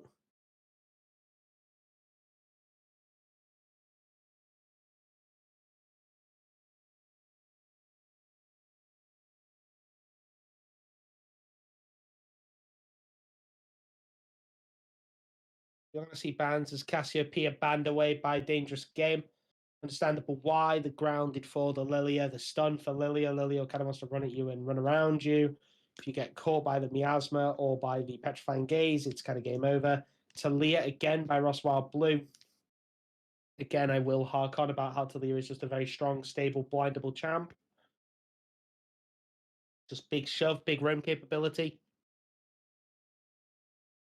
Also, as well, just in terms of the draft, the wall for Lilia, the wall for Misfortune to lock them into a team fight. There's Cho'Gath. It's going to be banned away by Dangerous Game. Really respecting Gasfer mentions Cho'Gath with 2 bans in 2 games. Will ROSWILD Blue be able to make it a third? We will find out as we continue the draft. And for ROSWILD Blue, we'll see what they ban away for the final ban of the game. Sorry, for the final ban of the draft. It's going to be an Aatrox. So I see the Aatrox angle. They may be banning like an Ornn was better. So now if they go Ornn, it's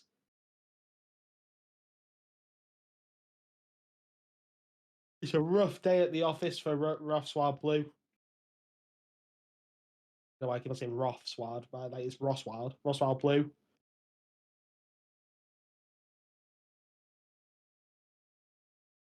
Yeah, and they do just that. They lock in the Ornn. I think it's a tough day at the office for ROSWILD Blue. Big tank in front. Yes, you have Wukong and Xayah who can kind of shred through the Ornn, but can you shred through the Ornn and the front line faster than Miss Fortune ult can shred through you? And Lilia can just go straight through you? That's the real question. And it leaves open such a big counter pick in the mid lane. We will see, though, what ROSWILD Blue pick into the Ornn. Oh, it's looking like it's going to be a Vladimir. So Vladimir has been locked in. Now, Vladimir, I think, is a interesting pick. I think it's a really good way to deal with the Misfortune because you can just pull the the bullet time. However, I think Vladimir is one of those picks you have to be uber confident on, be able to blind it.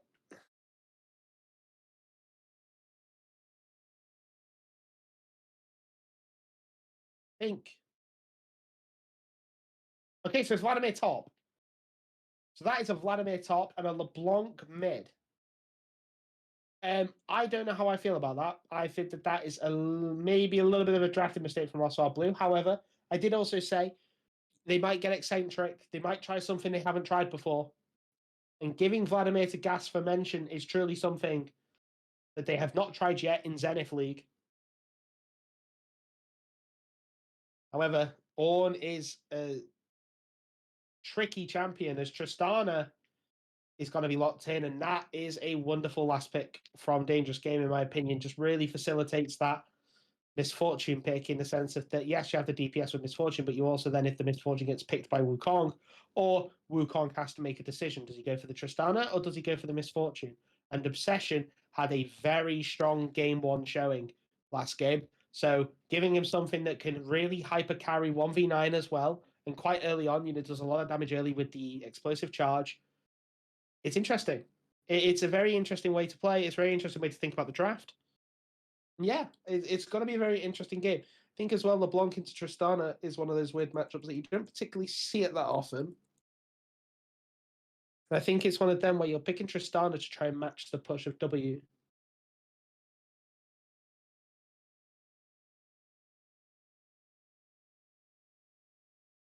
Like, you know how LeBlanc can W forward when you're standing behind the wave and you're like...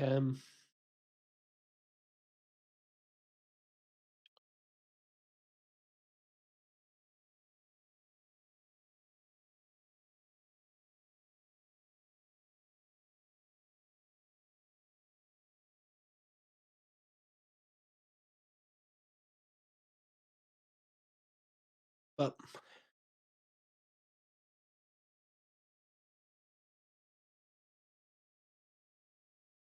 did I miss that?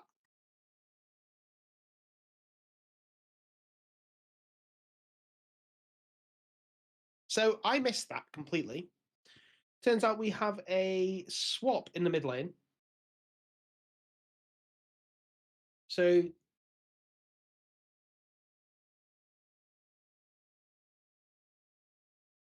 Sammy Chu, I think was the name of the Ari, has been replaced with Mirapate. I'm so sorry if I butchered your name.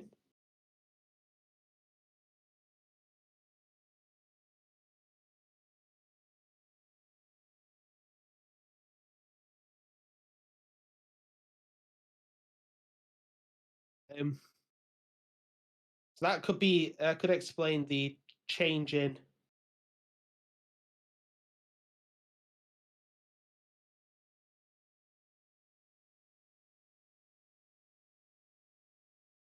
Yeah, explain the change in dynamic in the mid lane. I mean, it's still an AP assassin, right?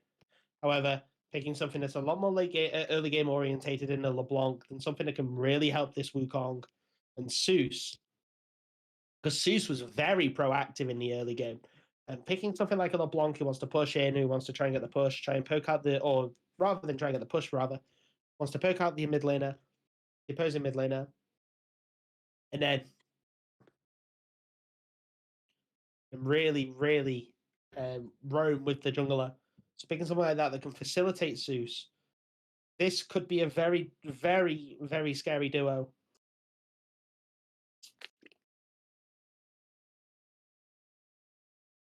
For the side of ROSWILD Blue.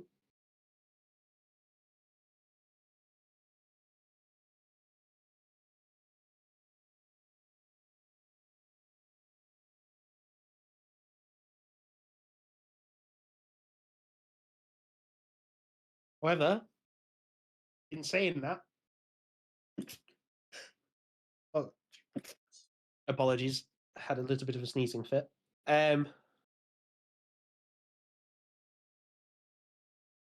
There is also very strong counter engage from the side of Dangerous Game.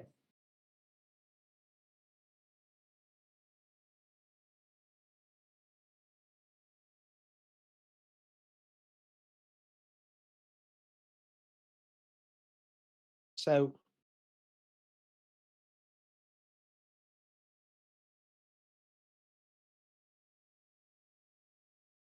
it's going to be one of those games where Zion and Vladimir are your late game insurances. LeBlanc and Wukong are going to get you to that late game, and Alistair is your frontline tank. However, can Vladimir and Zaya effectively shred a Lilia or find a root or a bit of CC? Actually, I guess you had the point and click with Alistair.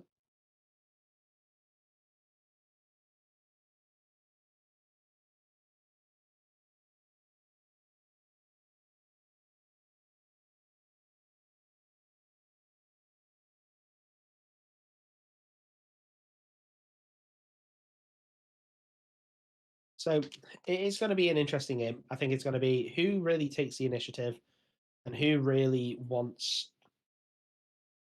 to really grab the game by the scruff of the neck, I think. And I think that ROSWILD Blue has done that with the LeBlanc and the Wukong. I think that they're a very strong mid-jungle duo. However, if they attempt to do a really clumsy engage, I think they have to be extremely wary of the fact that, yes, the engage on Dangerous Game is very strong, but also the counter engage, the Dangerous Game, is very strong. Ornhorn uses a counter engage option all the time and also an engage option all the time. Nico Ultimate can be used to generate space, can be used to engage, can be used to disengage, can be used for anything. Lily asleep. If she finds asleep, even if it's just on one target and it's the correct target, it's asleep nonetheless. So you have to really be smart about your engages. And this again is what I think was the issue with ROSWILD Blue's composition in game number one, in that it was you had to try and bait out the steadfast presence from Poppy. In this game, now you're having to bait out the Pot Blossom from Nico. You're having to bait out the Cyclone from, oh, not Cyclone, sorry, potentially the Ornhorn, you know, the Call of the Forge God. And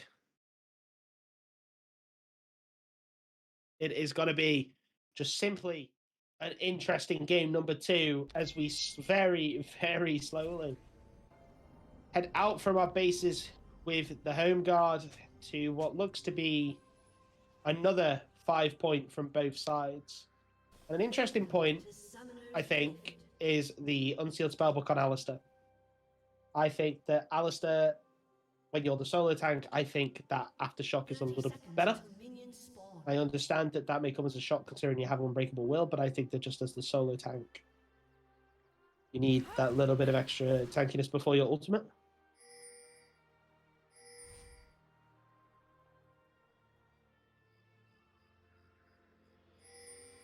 Do you see what we did just see then? Sorry, Mirror Pikes, or Mirror Pikes. Just distort over the wall and get a little bit of chip damage onto I Play You listeners. Faded Monkey finds a ward onto the Raptors.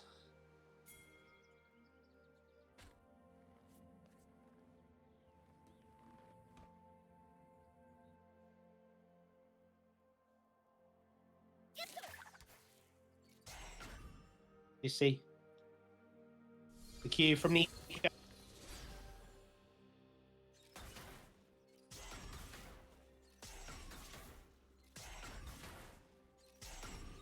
You see now the double miss for one. The one that's definitely just queued. But Teneri Prime, recognizing the strength of pretending to be the Nico by walking through the bushes.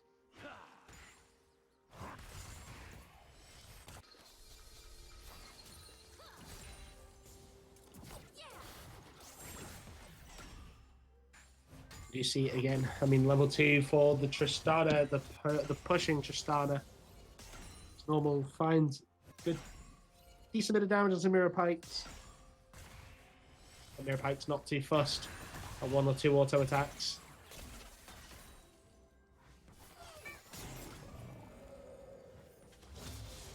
That's the key from Nico. Comes down and deals a lot of poke as Zeus now. Free camps is not going to look for the patented free camp gank. He's just going to look to do a full clear on the Wukong.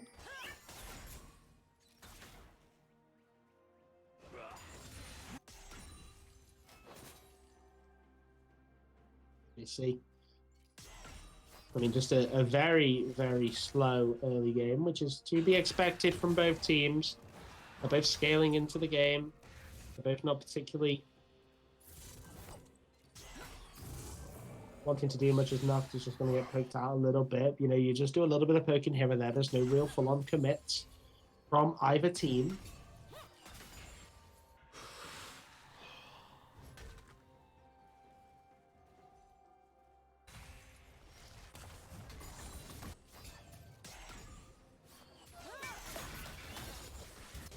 See now Noct. I think a ton of damage as the headbutt pulverize is going to go through the root. But the Q, from Bearded Monkey meant that Noct could have particularly helped with the trade. Now both Bratema Fontau and Noct are low, half HP and poked. Well, Noct is forced to use the potion. You see Mirror Pikes heading forward, and that's a lot of damage from the LeBlanc.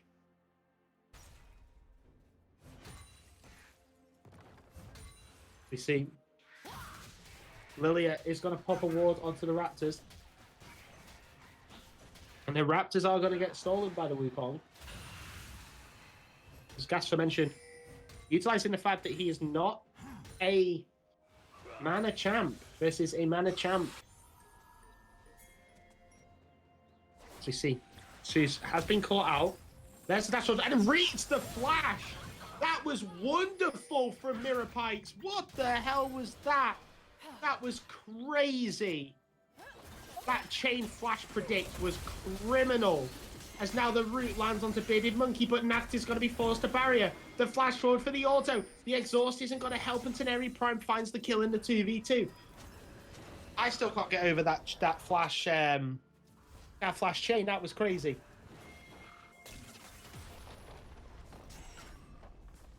But still, up the bot lane. And I think that 2v2 kill has been a long time coming, because Teneri Prime and Bearded Monkey have had the number of Bratema Fontau and Noct all series long.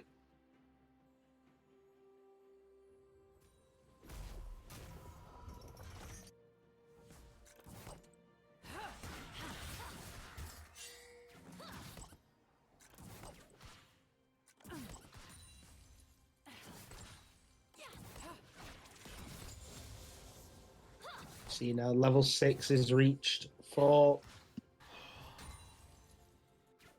the mid laners.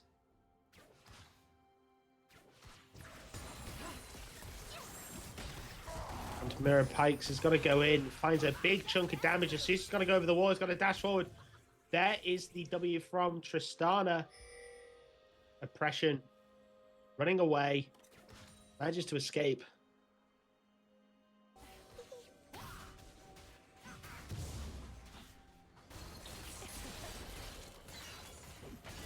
See now, there's an engage, stunned by Bratema Fontau onto Teneri Prime, but just going to be a bit of chunk damage.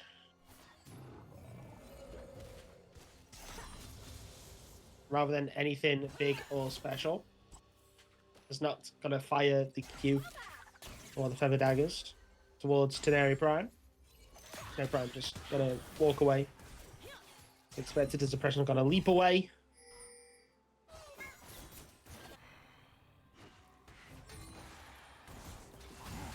Going to use this gas fermentation and Shrock Low. He's got to tank up as the ultimate's actually going to go down from the Vladimir.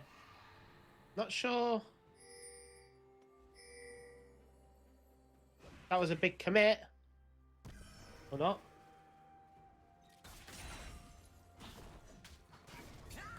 But Seuss again invading on this Wukong is just just understands when to invade and where this Lilia is. Seuss now potentially going to look for a dive onto the Ornn. Ornn does have the Ornn Horn still. The Call of the Forge God is still available. They need to somehow bait it out. I don't think they're doing that as the Ghost is now going to be used. There's a dash forward. The flash for the Call of the Forge God is going to hit. And then, oh my god, the Cyclone's not good. Oh my god, the Cyclone was just enough. Didn't manage to cancel the Call of the Forge God, but I think Gas Fermentation could have tanked 1 or 2 tower shots and more. However, doesn't matter. It's a 1-for-1 for Shrocklow and Seuss, and way of dangerous game, which is a big pickup, I think, considering that the tempo.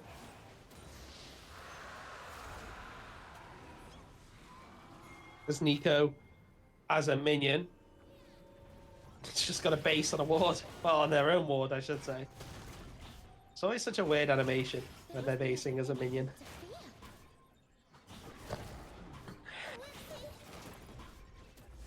We're seeing now ROSWILD Blue starting to rack up a small gold lead, 600 gold. This LeBlanc and Wukong, they have been, so far, it's been a lot of Wukong and LeBlanc together. Like a lot of it. It might not feel like it, but I feel like the pressure created by LeBlanc that forces Obsession to rocket jump away means that this Wukong can get a lot of pressure. As the Vladimir now, Gas Fermentation, and let's go down as Nuct is got to look to... That was a very nice Blade Caller. Back through the Misfortune, ends up with the trade being even, as Fontao has actually just red-bearded Monkey like a buck.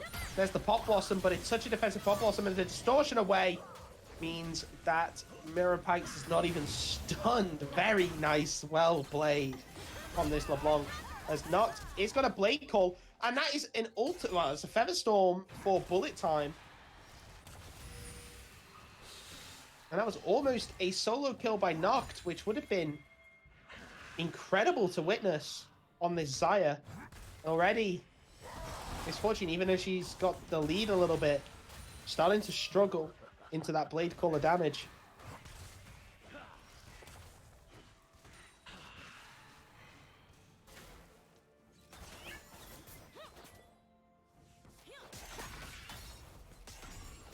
Now, the double up. Not gonna find the target. As okay, Vladimir just died top lane. I think he tried to dive Shrocklow. And now Shrocklow just gets flashed on. The suppression kills Mirror Pikes in the jungle. It's all happening across the map. Seuss kills Shrocklow. Mirror Pikes falls to Oppression. And Oppression now on the board on this Tristana. Gotta start scaling. And that's not what you want for the LeBlanc. It's not what you want at all. But answered in the top lane. 500 gold lead still. Sorry, 400 now for ROSWILD Blue. And Jesus. This early game has not been as hectic as the game one. However, it has still had its moments.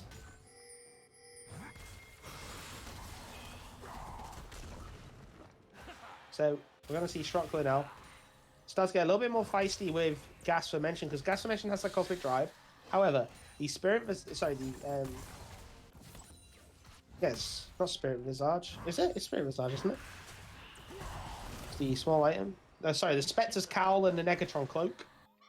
Completed for Shrocklow means that he is going to have a much happier time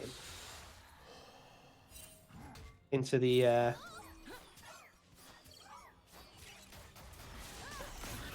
into the Vladimir as Noct is being slowed by the bullets from the air from Teneri Prime as the double up.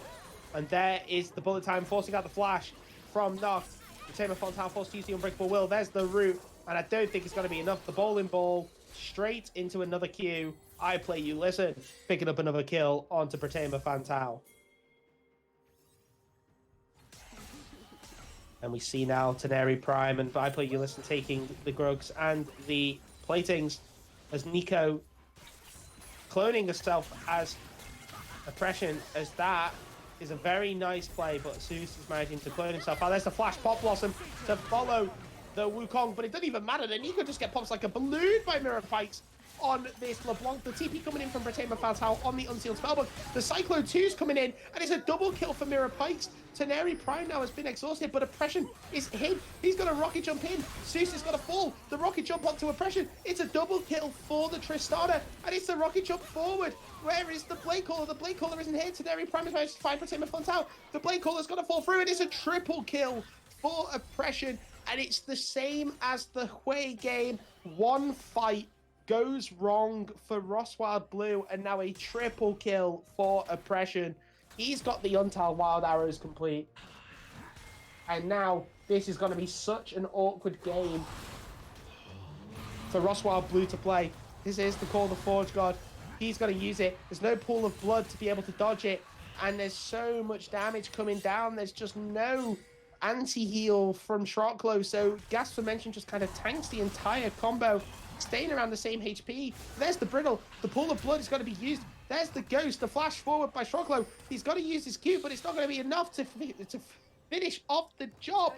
Gas for Mention going to be going back to the same HP that he started at the combo and the flash with. Shrocklaw using up some of the spells, managing to get out Gas for Mention's Ghost as his team on the bot side of the map take the Hextech Drake. And again, is this going to be the case that ROSWILD Blue did so well in the early game and then they just take one super extended fight and lose?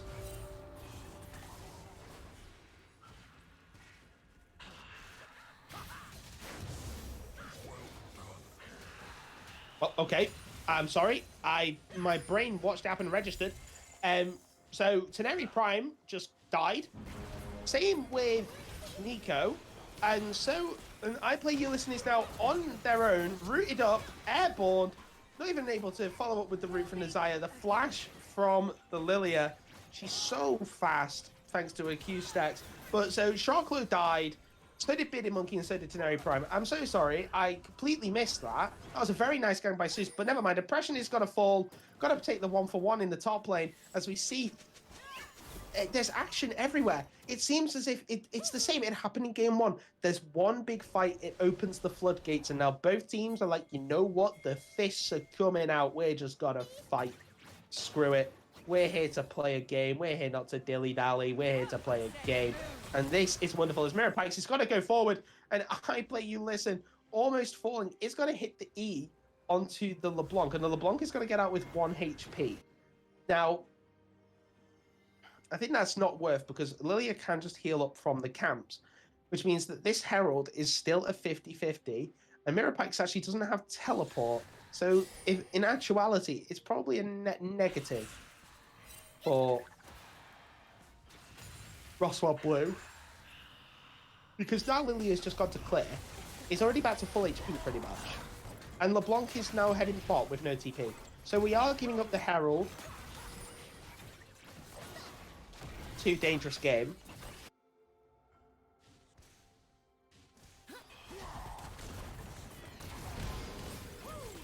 And there's the Herald going down. There's the full explosive cask, and this is what I mean now. LeBlanc hasn't really had the kills. There's the Pop Blossom. There is the Unbreakable Will is now being used. The Hextech Proto Belt out. Bratema Fantao is going to carry on charging a Bearded Monkey, ends up giving up the chase because of the TP from Oppression. Oppression's now here. I play, you listen. It's on the way. As we see, that's a brilliant use of the... Oh my god, as Nat is actually on the mid lane, sorry. He's picking up a kill onto the Tristana, but Lilia is going to pick up the Alistair. Somehow, the Xayah falls to misfortune, and Gas for mention now is just on the backline on her own, but Teneri Prime just gets assassinated. Potentially, it's a double kill, actually. It's a triple kill onto the Vladimir, and it's not going to be a quadra kill because the misfortune dies to the Vladimir, but Mirror Pikes is the only one standing for ROSWILD Blue. That's a fantastic, disorganized fight from the side of Dangerous Game. But it's one of them where it's disorganized, but for them it looks so organized. The target selection was on point. They were all, seems like they were all in comms listening to each other. And now Shrocklow is just going to push the mid wave in. Fontau's holding for the Xayah, but this Xayah is so far, like, he's not even so far behind. She's just in a bit of a weird spot where it's going to Vori Flicker Blade second. And yes, that's good because Shrocklow isn't actually going to any tank items yet. However, it still feels like this Xayah is lacking some damage. She's not able to get those feathers in the right positions, not able to utilize the Blade Caller effectively, and is forced to use the Feather Storm always so defensively rather than to like help set up the damage. And I understand that sounds a bit stupid because obviously the Feather Storm is a very good defensive tool. However, sometimes as Xayah, you do want to use that to help with the damage, and as well, you can just pop them down and flash away and then create a more stricter angle for more feathers to go through the same target. The Navori Flicker Blade should help with that. However, we are still awaiting the completed item. You see, ROSWILD Blue looking to set up a trap. Looking like they want to try and see if they can catch someone out. Mirror Pikes is waiting in their own bush. Zeus, I believe, just got seen. There we go. They're going to use the Scryer's Bloom to find out. Bearded Monkey is on his own. He's forced to go away. Zeus is going to use the clone to manage to find an escape. And it seems like the posturing, it's 20 seconds until Drake. They're all posturing. Shrocklow has TP and they find a pick potentially on I thought you listened. There it is. The electrocute and the ignite's going to be enough. Bearded Monkey is going to follow suit soon. And Gas for mention has found the kill. Teneri Prime and Oppression left waddling in their jungle as their jungler and support get picked off. Teneri Prime is now going to try and push the mid lane. However, Noctum Fatema Fontau, recognizing they're not needed to take this Drake, recognizing that they can just go and match the push. Same with Mirror Pikes. They're here on LeBlanc.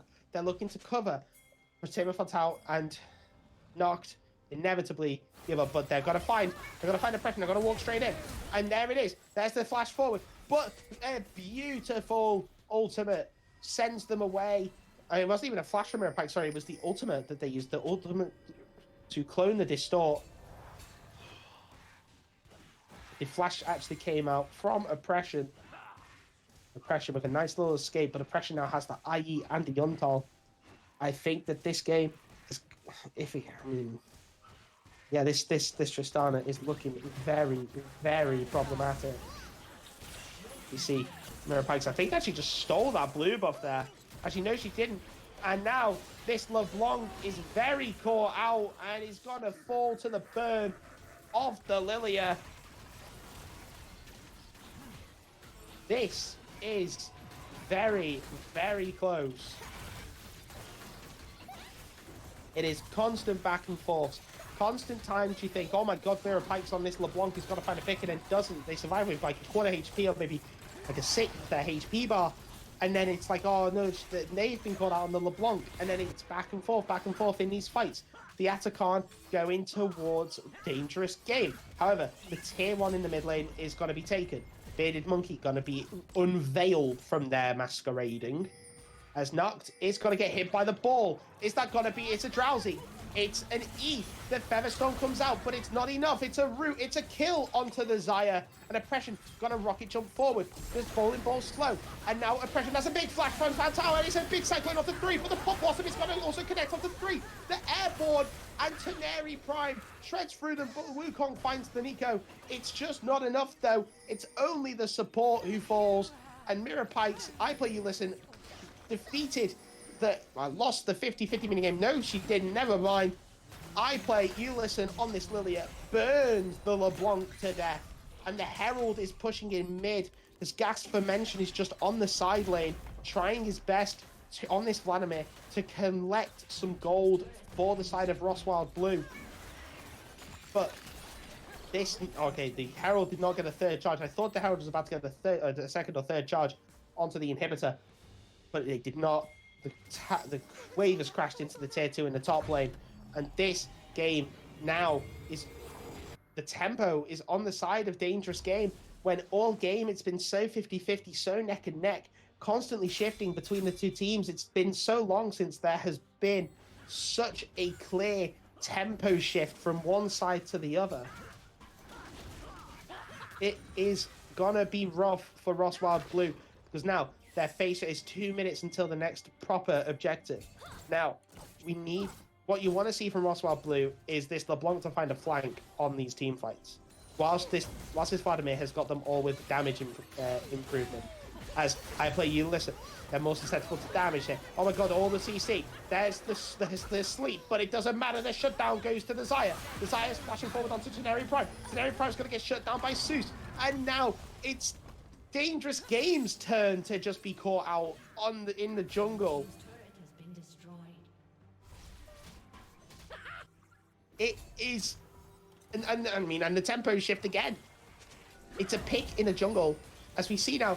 Potentially Bearded Monkey is gonna, the chains. Well, the chains are just gonna land. Mirror Pikes just one taps this Nico caught, and there we go. There's the headbutt, or the pulverize into the headbutt. Oppression's gotta run away, but it doesn't even matter. Gas Fermentation's gonna pick up the kill. I think the ultimate was used onto the Tristana, and Tristana, that TP was extremely greedy, and the tempo again has shifted towards ROSWILD Blue. Never mind what I think they need to do. They're showing me what they want to do, and that's just take this game into their own hands again, as Protema Fontal tried to find a pulverize onto Shockler, but Shockler's just walking at them. The shred through with the Blade Caller, the unstoppable on the W. Gasamesh is going to use the Pool of Blood. Ornn is now isolated. I play Ulysses, going to pick up the kill with the bird. The Ornn is dead by Nog. Nog just absolutely using these ultimate attacks, free hitting on the backline. Ornn, it's a 1-for-1. Before this Drake, it's 30 seconds before Drake. The Vladimir and the Ornn are dead. They both can potentially come in. There's the Bot Blossom onto Zeus, but the bullet time is not enough. It doesn't actually connect onto the Wukong. The Wukong's going to dash forward. Here we go. Is there going to be a Drowsy? The Drowsy's coming in, but Mirror Pikes finds the assassination onto the Misfortune. And there's the pulverize. So I play you. Listen, there's so much shielding coming in. I don't even know where from. I think it was the look at the Iron Solari from Protema Fontal ensures that I play you. Listen, can't find the kill. And now ROSWILD Blue, again, this is now another tempo switch towards them. They are they're just enjoying themselves at the minute with these fights. As Oppression walks forward, he's got a rocket jump in. Not sure what's going on. Knocked in. There's a TP coming in from Shrockers. Yeah, I think that's what they're trying to do. Oppression falls way too low. The Ornn Horn is not going to connect. The Pop Blossom and the auto. Nacti's going to flash the wall. Bearded Monkey's going to be forced to use the Zonius, which is not what you want to do. It's not how you want to use it. Tried to bait out with the clone, but Mirror Pikes says, no, I'm not falling for that. It was too obvious a bait. Now, the Chemtech Drake goes the way of ROSWILD Blue. Troglo is now gonna look to try and get rid of the wave, to try and disable the push from ROSWILD Blue. But ROSWILD Blue very much back in control of this game, taking a very nice 3k gold lead. Good lord, what's going on?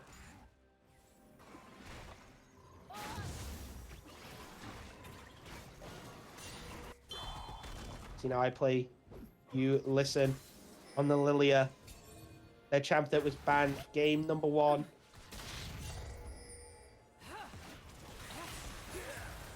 Trying to perform the best they can on it. 6, 5, and 7. 7, 4, and 7 for this Misfortune.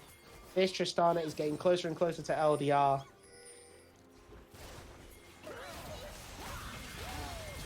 As we see, actually, Protema Fontal's actually going to find a pick onto Bearded Monkey. Just walked in and dies as the sleep comes down onto Zeus with the Cyclone. Doesn't even matter, the flash pulverize. It's a double kill as Oppression manages to pick up the kill, but I don't even think it matters. He's got a rocket jump out of there. Got to get chased down as Nogty's going to try and feather Blade Caller, sorry. Not enough to find Oppression. Oppression's got to use the explosive charge to, oh, sorry, not the explosive charge, I've forgotten the name of it already. The Buster Shot to get out, and Mirror Pikes just uses the LeBlanc Q. And this LeBlanc, despite not particularly farming very well, 116 CS in an official game. I mean, look at everyone's farm for 26 minutes. You know, I know these aren't challenger level athletes. 116 CS in 26 minutes. Still 2 items, and he's just absolutely shredding. As Gasper mentioned, forced to burn the ultimate early. That damage susceptibility gone. But all that healing for Gasper mentioned. Only one person has opted. Sorry, now 2 people, but one of them is dead that has opted for anti-heal. The Baron Nashor fall in the way of ROSWILD Blue. They look in complete control of this game. The LDR now complete for Noct. He's going to shred everyone in his path. The Ornn Masterwork upgrades are now coming in now. The Leandri's Torment Masterwork and the Bloodthirster Masterwork for Misfortune. However, this Misfortune has not had a good position to bullet time in any of the fights so far.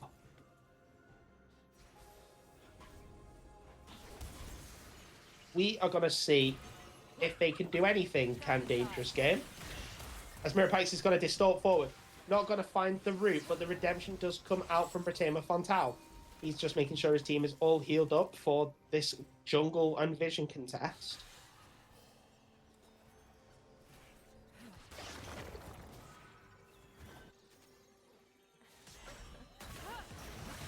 You see now Mirapikes is going to dash forward. Going to hit a big combo onto Teneri Prime, but does he care? Absolutely not. The Bloodthirster healing is coming in. There's already 4, and there's the asleep onto Noct, but Noct is going to Featherstorm the initial call of the Forge God, and now Gasper mentioned is on the backline. Teneri Prime's forced to flash away. Oh my gosh, that's a big pop blossom onto the backline. It's going to hit a lot. I play Ulysses going to find 1, but it's a 2-for-1 at the moment as Teneri Prime and Shroklo have fallen. As Obsession is going to use the explosive charge and an auto attack. Is it going to be enough to kill Mirapikes? It is! But it's a double kill because Bearded Monkey walks a bit too forward and gets hit by Noct. Now, I play Ulysses, going to burn gas for mention, and he's going to hit it again. The pool of blood coming out. As Oppression's going to rocket jump over, not going to find anything. He's just going to flash away. Going to try and auto down. Zeus, he's going to use the blast cone to generate space. I play Ulysses now finds a kill. They're playing it so well when they're being so slow. As there's the burn and Noct is going to fall potentially. No, the barrier, it's enough. It's not going to, and the Triumph is going to keep him alive through the burn. Oh my God, I thought it was enough for the barrier from Noct. It's crazy. This game is crazy.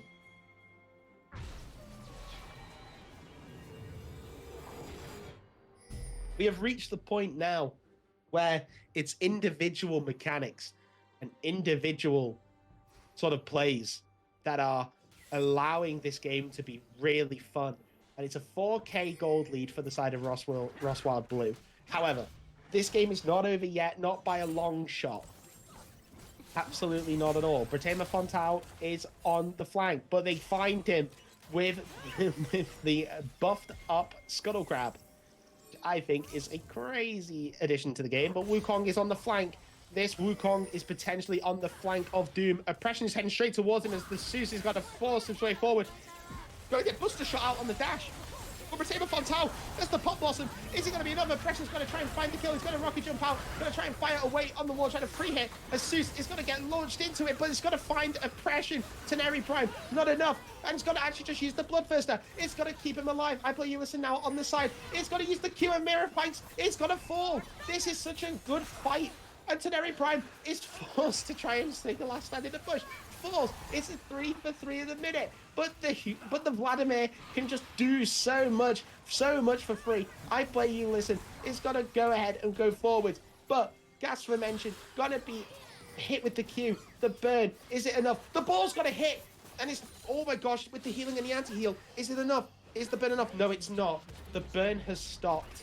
Vladimir can heal straight through it, even with anti-heal. And it's a 3-for-3 in the end. In what can only be described as a crazy fight, and Noct on these fights has really redeemed themselves. The TP coming in, very much on vision. It's oppression on this Tristana, who has not been having fun, not been doing much in these fights, despite how sort of fed they are. They're just going to start the Chemtech Drake and get it gone. They're going to try and burst it. Oppression's dealing so much damage to it. The Q from the Zaya, the daggers. It's got to be going down to I Play You Listen. Shroglo might be sacrificed as there we go. I think there was a flash burn there. I'm not sure who by though. However, it looks like Dangerous Game are going to just play the game and they're just going to try and get out. As Seuss, he's got to finally engage. There's the Pop Blossom, and it's enough. The bullet time is going to kill the Alistair. Nico is going to go down to the LeBlanc, but it's not that bad. As Oppression's going to go into the backline, and it's the rocket jump onto Noct. Noct is going to fall. Vladimir is onto the backline with Teneri Prime, but who's going to win the heal off? Is it going to be the Bloodthirster? It might be, as LeBlanc is going to find Oppression for the 1-for-1. It's a 4-for-3 at the moment. Gas for Mention is now just going to be able to free heal off this Ornn. Ornn can't do anything.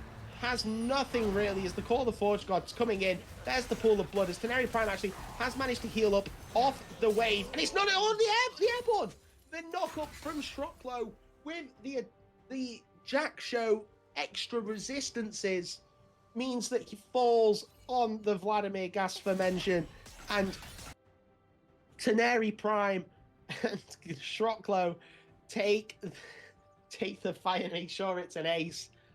Bratema Fontau is the last player alive. Well, he came back alive. He's the first player back alive, I should say, for the side of ROSWILD Blue.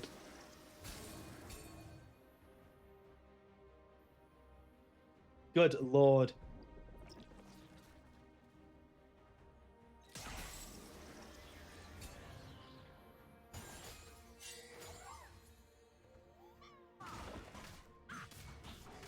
We're going to see now both teams posturing for the Baron.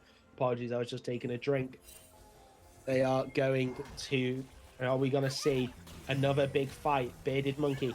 Mirror Pikes is going to be found out by the bullets from the air. Not sure what the ability is called.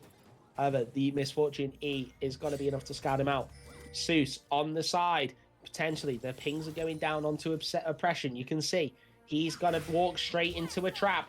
And there it is. So he's going to be forced out the rocket jump. Is he going to follow it up with an E? He is, the Wukong E. And that was almost a buster shot into the airborne from Shroglo. That was almost a brilliant combination. However, they find the pick onto Oppression.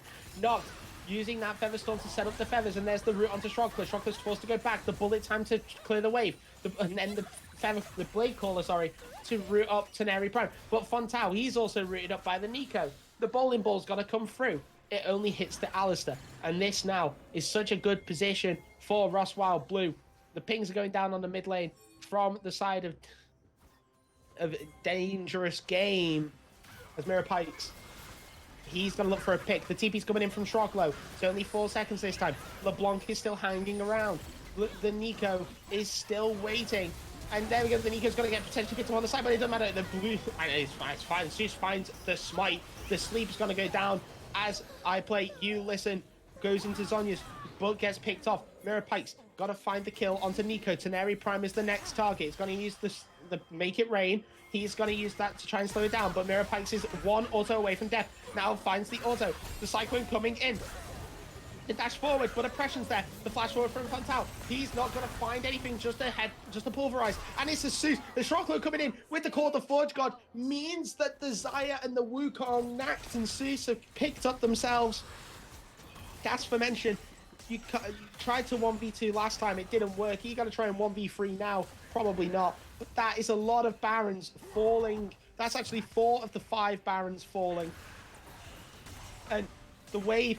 Shroglo is just chasing down Gas for Mention, trying to stop him giving the Baron buff to the wave so he can be taken easier by Teneri Prime. He's going to find the double up onto the cannon, obviously just clearing the wave. The wave is coming in. They're looking for the inhibitor. Are they going to find it? They Make It Rain. It's going to just use it to try and zone out Gas for Mention. However, there's no AP damage, so can't take it quite quickly. However, the inhibitor does fall when Oppression turns up. Now, we have 40 seconds onto the Chemtech Drake. It is the sole point for the side of Dangerous Game, which can lead ROSWILD Blue to be in a bit of a pickle. That extra damage reduction and attack speed for a double attack damage, double AD carry composition can be quite lethal. They do actually spot out Oppression and Shroglo basing. They're going to cancel the bases. Fontau is there with the pulverize. He's going to head put him backwards. There's the chains from Mirror Pikes. He's going to use the cloned up chains to get another route onto Shroglo, but no damage is coming through. Bratema Fontau has to base. There's nothing else for him to do here. And then we're going to see as well the scuttle fall the way of Dangerous Game. Such good posturing from Dangerous Game at the moment, but Teneri Prime is in the mid lane. Shroglo is potentially going to be caught out with all the feathers. Zaya is just absolutely shredding this Ornn. Teneri Prime now has finally regrouped with his team. And we're going to see Seuss use the clone. He's going to actually find Depression. Depression's going to find the rocket jump, but Seuss is just going to kill him straight up. Nothing that they can do. I play you listen. There's the bullet time. The bullet time's actually going to pick up the Alistair, and the blade claw is not going to do enough. Lily is going to pick up the Kentech trick, which means they have the soul for the fight. That's a big pop blossom as well onto the backline. Mirror Pikes is forced to Zhonya's. It's going to fall to I play you listen. I play you listen now. He's just going to kite out the fight. Has that burn. It's a triple kill for the Lilia. It's a route onto the Vlad. He has no pool. He has nothing. It's a quadra kill, and that is the game. One fight goes the way of Dangerous Game, and they win the game. Two extremely, extremely well-matched sides, but Dangerous Game now are going to walk down the mid lane with the soul in hand, their super minions in tow. The Nexus towers are the only ones standing. We have Alistair up, but I don't think he's going to be able to do much. TP's also coming in. They're focusing the Nexus. 2 seconds on Zaya. And we're going to look potentially... Actually, the exhaust is coming out. I know, it was a bit too much of me to wonder if it was a last-minute ditch defense. Very well played to both sides. Insane games. Just absolutely incredulous games from both teams. Those are two extremely, extremely well-matched sides. And Dangerous Game, for their first game of the split, take a nice and clean 2-0. Oof. I need a break after that because that was crazy. However, I do actually believe that that is all the games that were scheduled for today. Thank you very much for joining. Apologies about the rusty cast and some moments where I was like a bit ahead, a bit behind, whatever. I'm still de-rusting. I hope you guys stick with me. But other than that, 4 fantastic games played today by 4 teams that are very strong, very, very good and very strong. And thank you very much for joining. And thank you very much for having me. And I will see you next time that I am on the cast. But thank you very much. And I hope you all have a good evening.